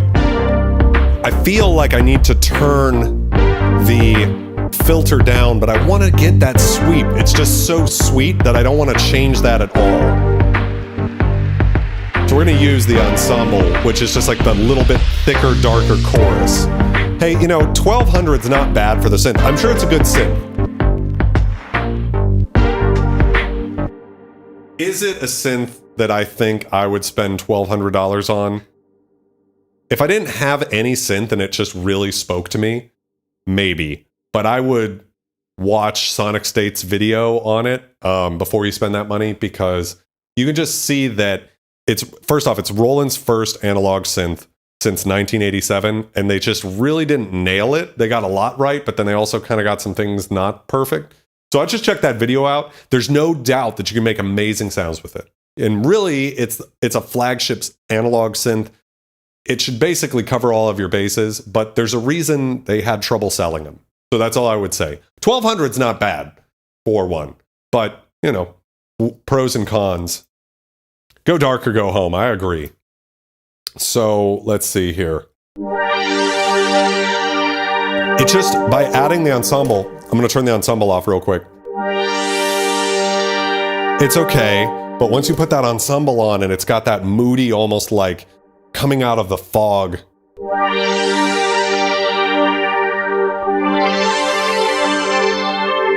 I think that's just what I want. And the way that that filter picks out the harmonics from the chords is just great. So why don't we save this and then let's record some stuff.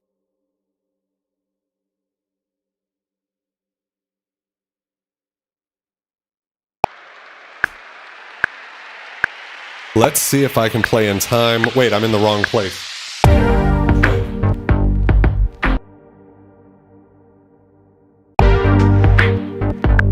That makes no sense. Oh, let's go ahead and have a little bit more beer. Cheers, you guys. Actually, I don't have time. I gotta play the synth. Fuck.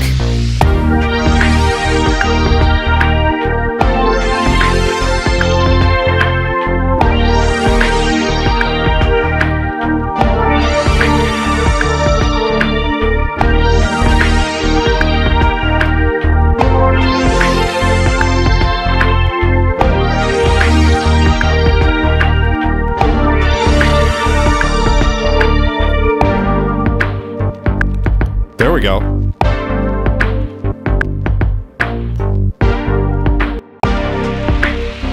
Let's see how this is.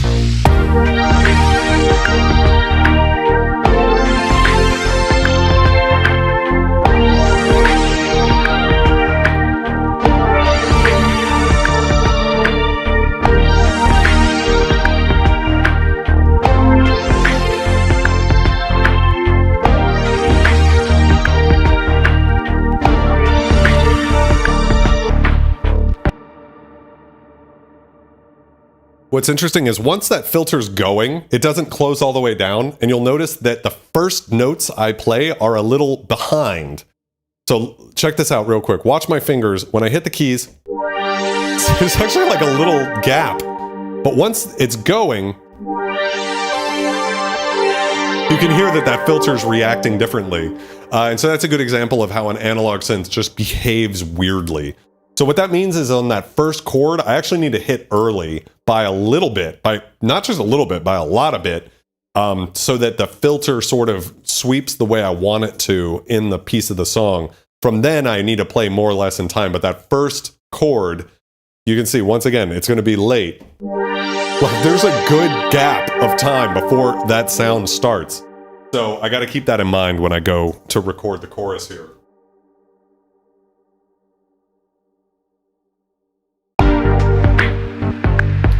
So yeah. There we go.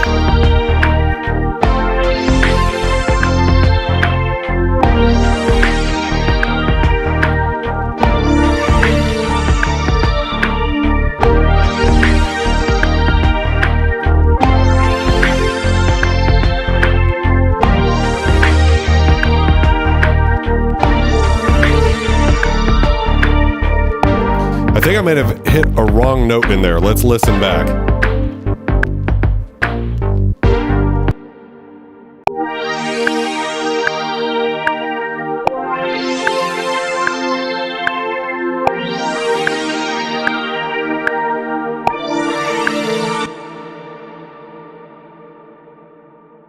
I did. I fucked it up. All right, let's do it again.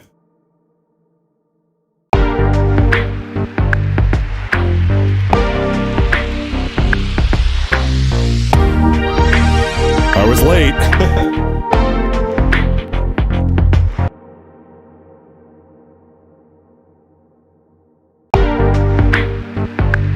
All right. Gotta hit early. Way too early.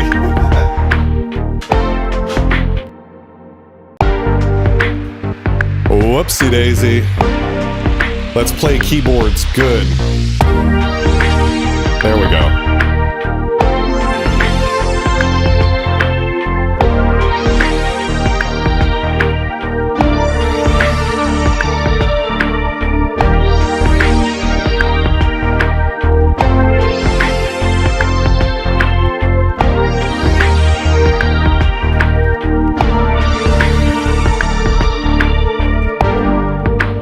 You'll notice how that filter doesn't always open all the way. It sort of has a little bit of randomness to how it reacts to each note.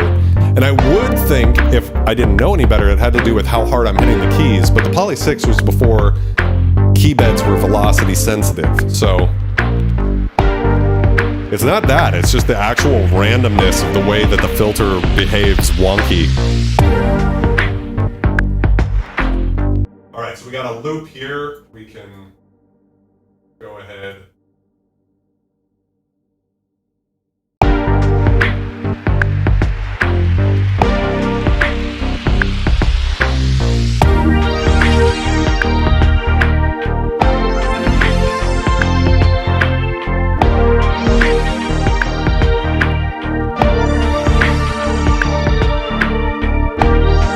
Sounds pretty good, I think.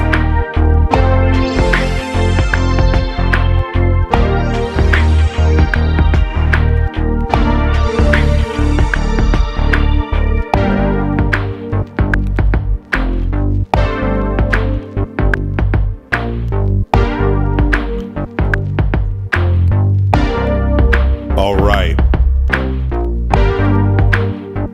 So we've gotten pretty far here as far as creating a pretty neat sounding synth sound or song so far, using only one synthesizer from 1981. It's pretty lush, pretty big. I'm happy with it so far. What do you guys think?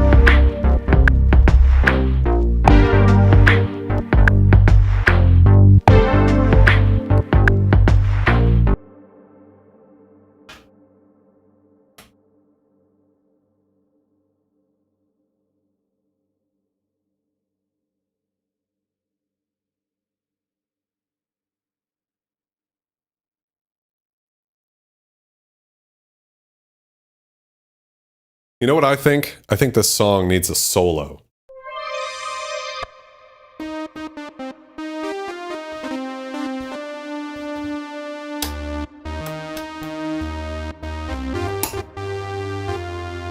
So we'll put it in unison mode again.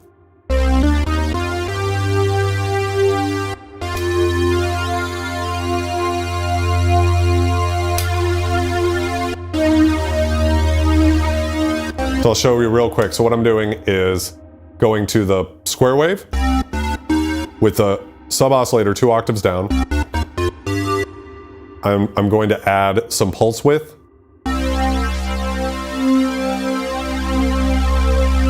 And some movement in there to get this really thick.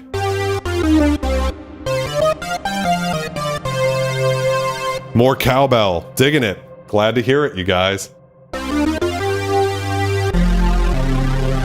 That is crazy. This actually reminds me a lot of the Hoover sound.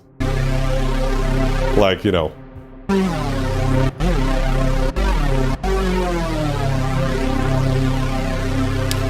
Really thick. Crazy that an analog synth can get that.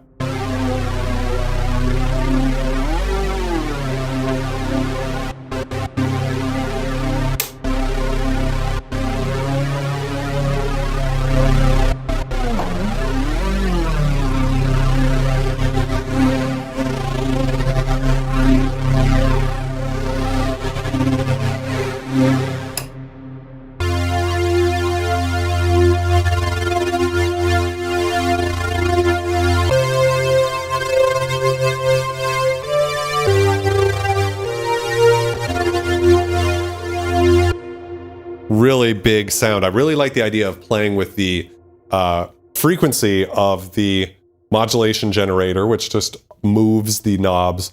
But when you move it really fast like that, you get these like superhuman speeds.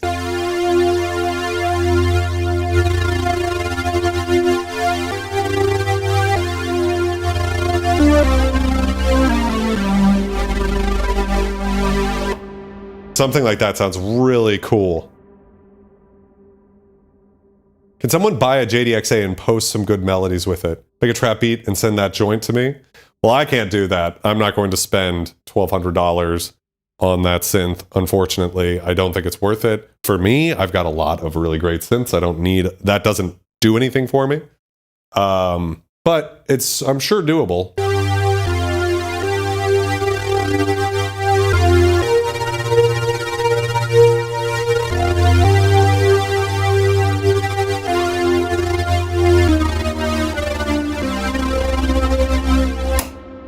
So I think this sound is actually very usable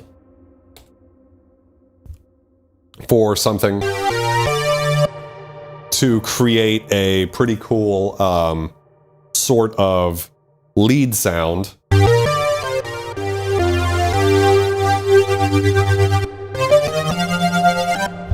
And I'm curious if I put the Arpeggiator on.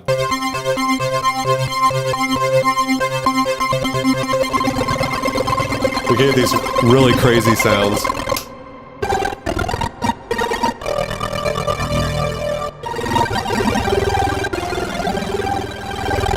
I think it's probably a little too extreme though.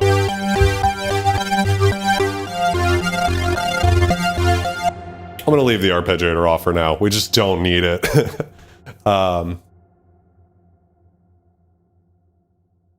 Yes, a lot of people make a lot of money off of making beats, Andy, for sure. Unfortunately, I'm just kind of like making sad boy music over here. So anyways, let's save this. And I want to see real quick if I can figure out a lead line to play. So I'm going to go jump over that, loop that, and play around a bit.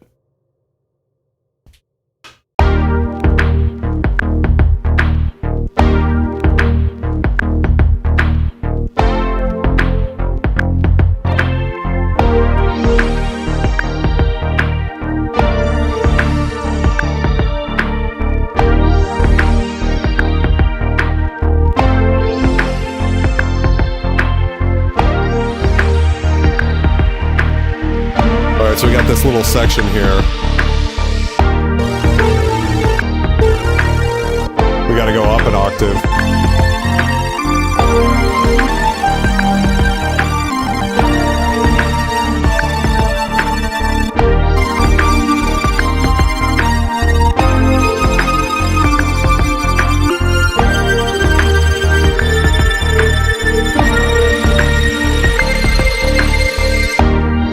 Wow. We go get some really cool sounds.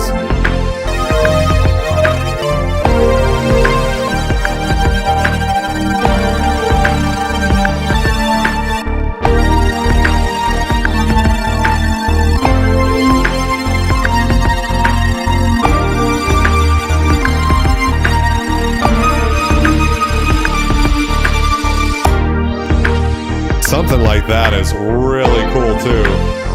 Let me throw a teardrop on that beach. Yeah, definitely. Yeah, so I think we could get something really cool. Already feel super inspired by this sound. So I'm gonna go ahead and give it a pass, and we'll have to do a few passes probably. So we'll see.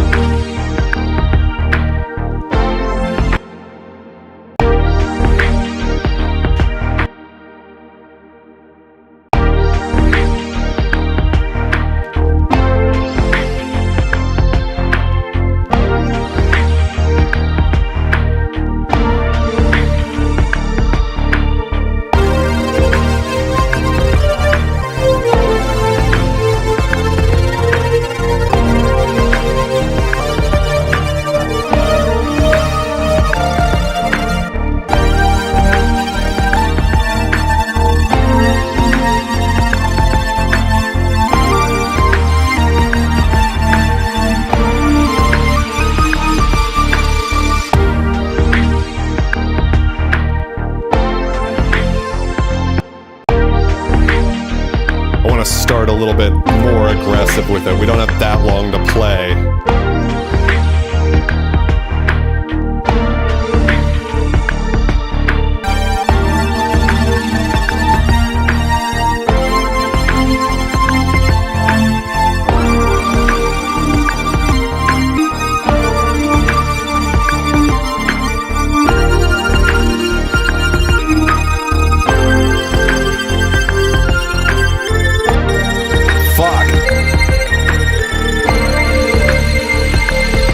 I wish I had a higher note, so I gotta go up one more octave.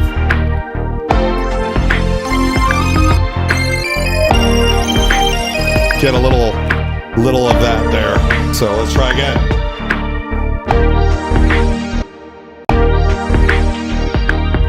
This is my favorite part of any song too, is the synth solo, right? Oh yeah.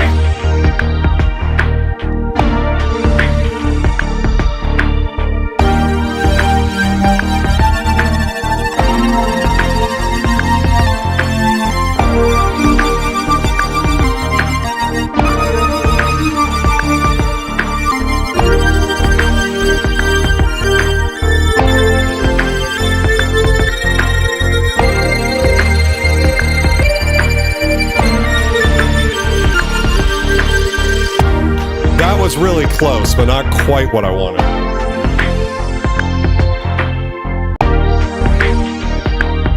Tell me what you guys think. If I need to do anything better or worse, if I'm playing like shit. I don't know. I love this type of thing.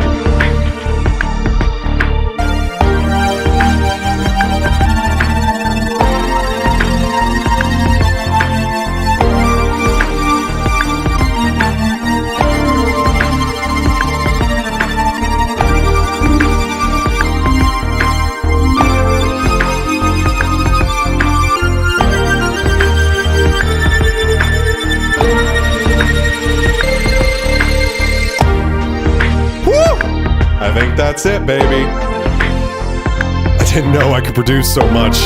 So sticky. All right, Autumn, have a great night, okay? I think this is really cool. Let's play that last take back.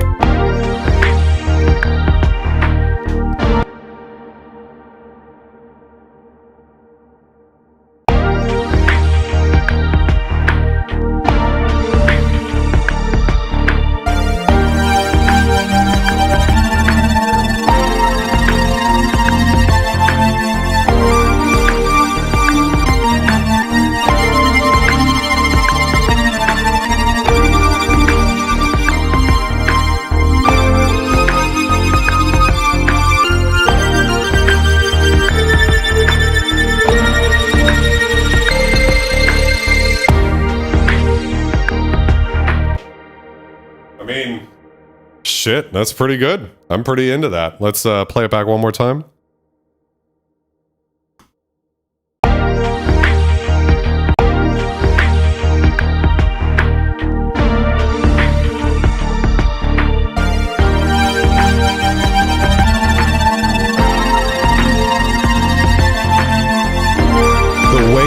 sound changes with the volume, the movement generator on the volume is just so cool.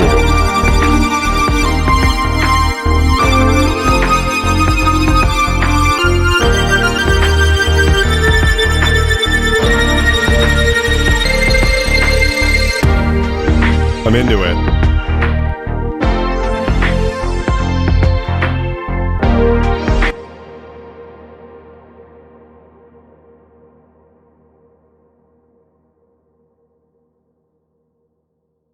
All right, guys, so it's 11 o'clock.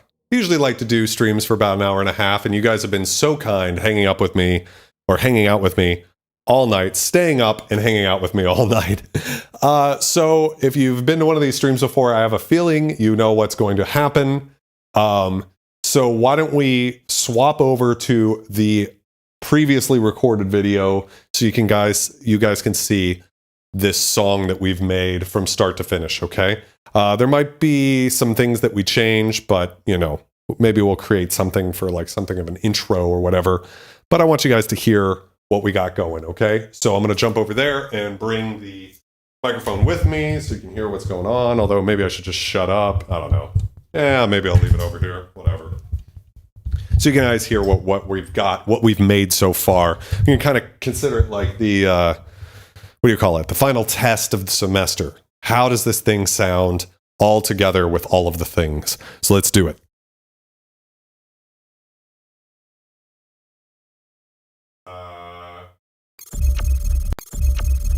Wait. No, there's over here. And let's go ahead. Visible. All right. And let's go back here.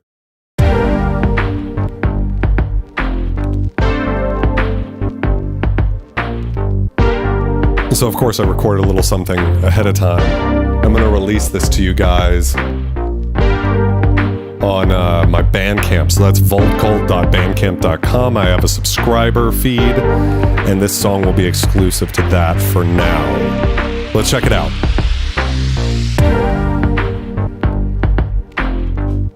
Would be great. Would have been so cool if I had turned the vocals on, wouldn't it?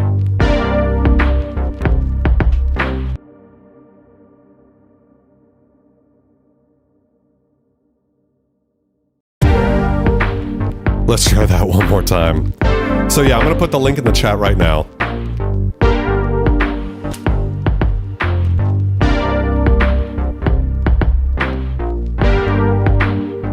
And for $3 a month, you can get all my music before I release it to the wide world. So let's check this out. The waves come crashing down against the empty shore. The memories haunting me. Not sure what I've been fighting for. The secrets that you keep, they're running through my mind. Can't control my thoughts at all.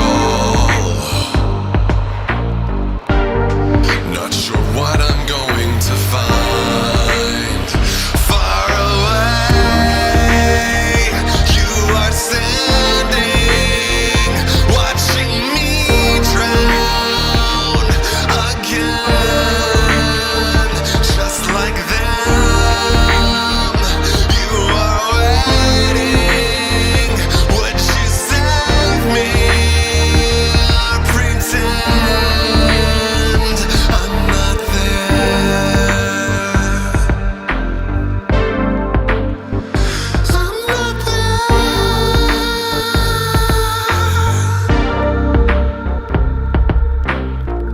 So yeah, if you guys go ahead and subscribe, you guys, of course, get to hear this song for the first time because we made it together.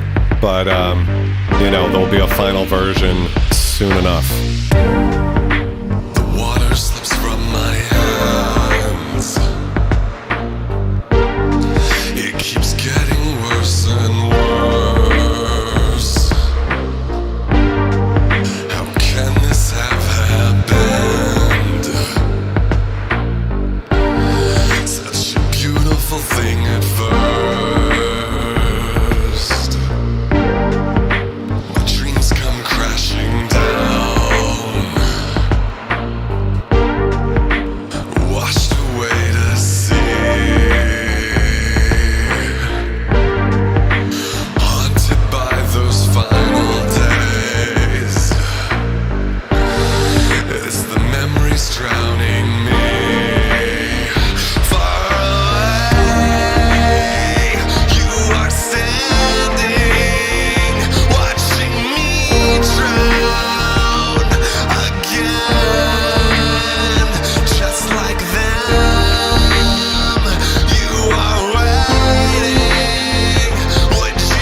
That moment always gives me chills the first time I get to hear it with the actual music, you know, because when I do these streams and I pre-record something, I just do it over like a piano track or something. It's just like MIDI, you know, like it doesn't really sound like a song.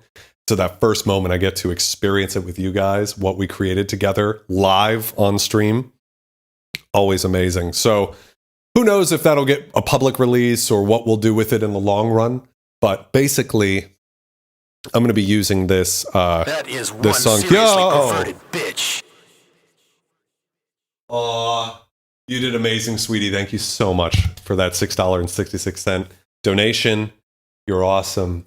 And yeah, that's the end of the stream for tonight. I think next stream we're going to do Wave State Native, which just came out from Korg today. So this is probably one of the oldest synths you'll ever hear from Korg. It's really their first true polysynth in the sense that we use the word synth. And it's really great to have this piece of ancient history that's a lot older than I am that I get to play with and create beautiful music with, like back in the day. Next week, the stream is going to be the exact opposite. It's like, what can you do with the most modern piece of synth out there? And yet, I still think I'll be able to explain it and make it pretty easy for you guys. So if you haven't yet, please subscribe to the channel. And we do these types of streams, not always with synths, with other things too. But we're going to do them. I do them every Wednesday at 9. There's always something that I'm doing on this channel. So if you guys enjoyed it, please like the video, subscribe to the channel.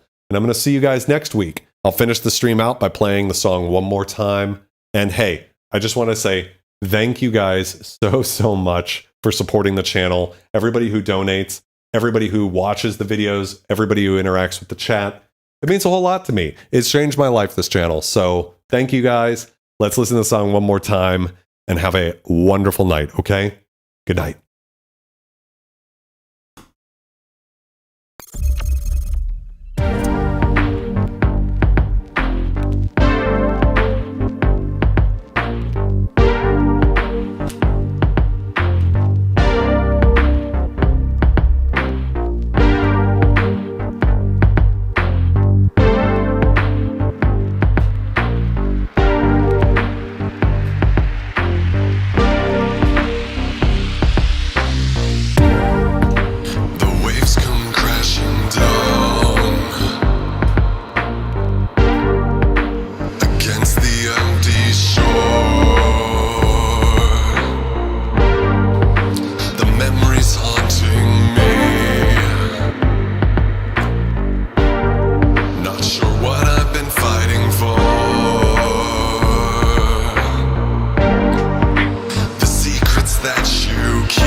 distress.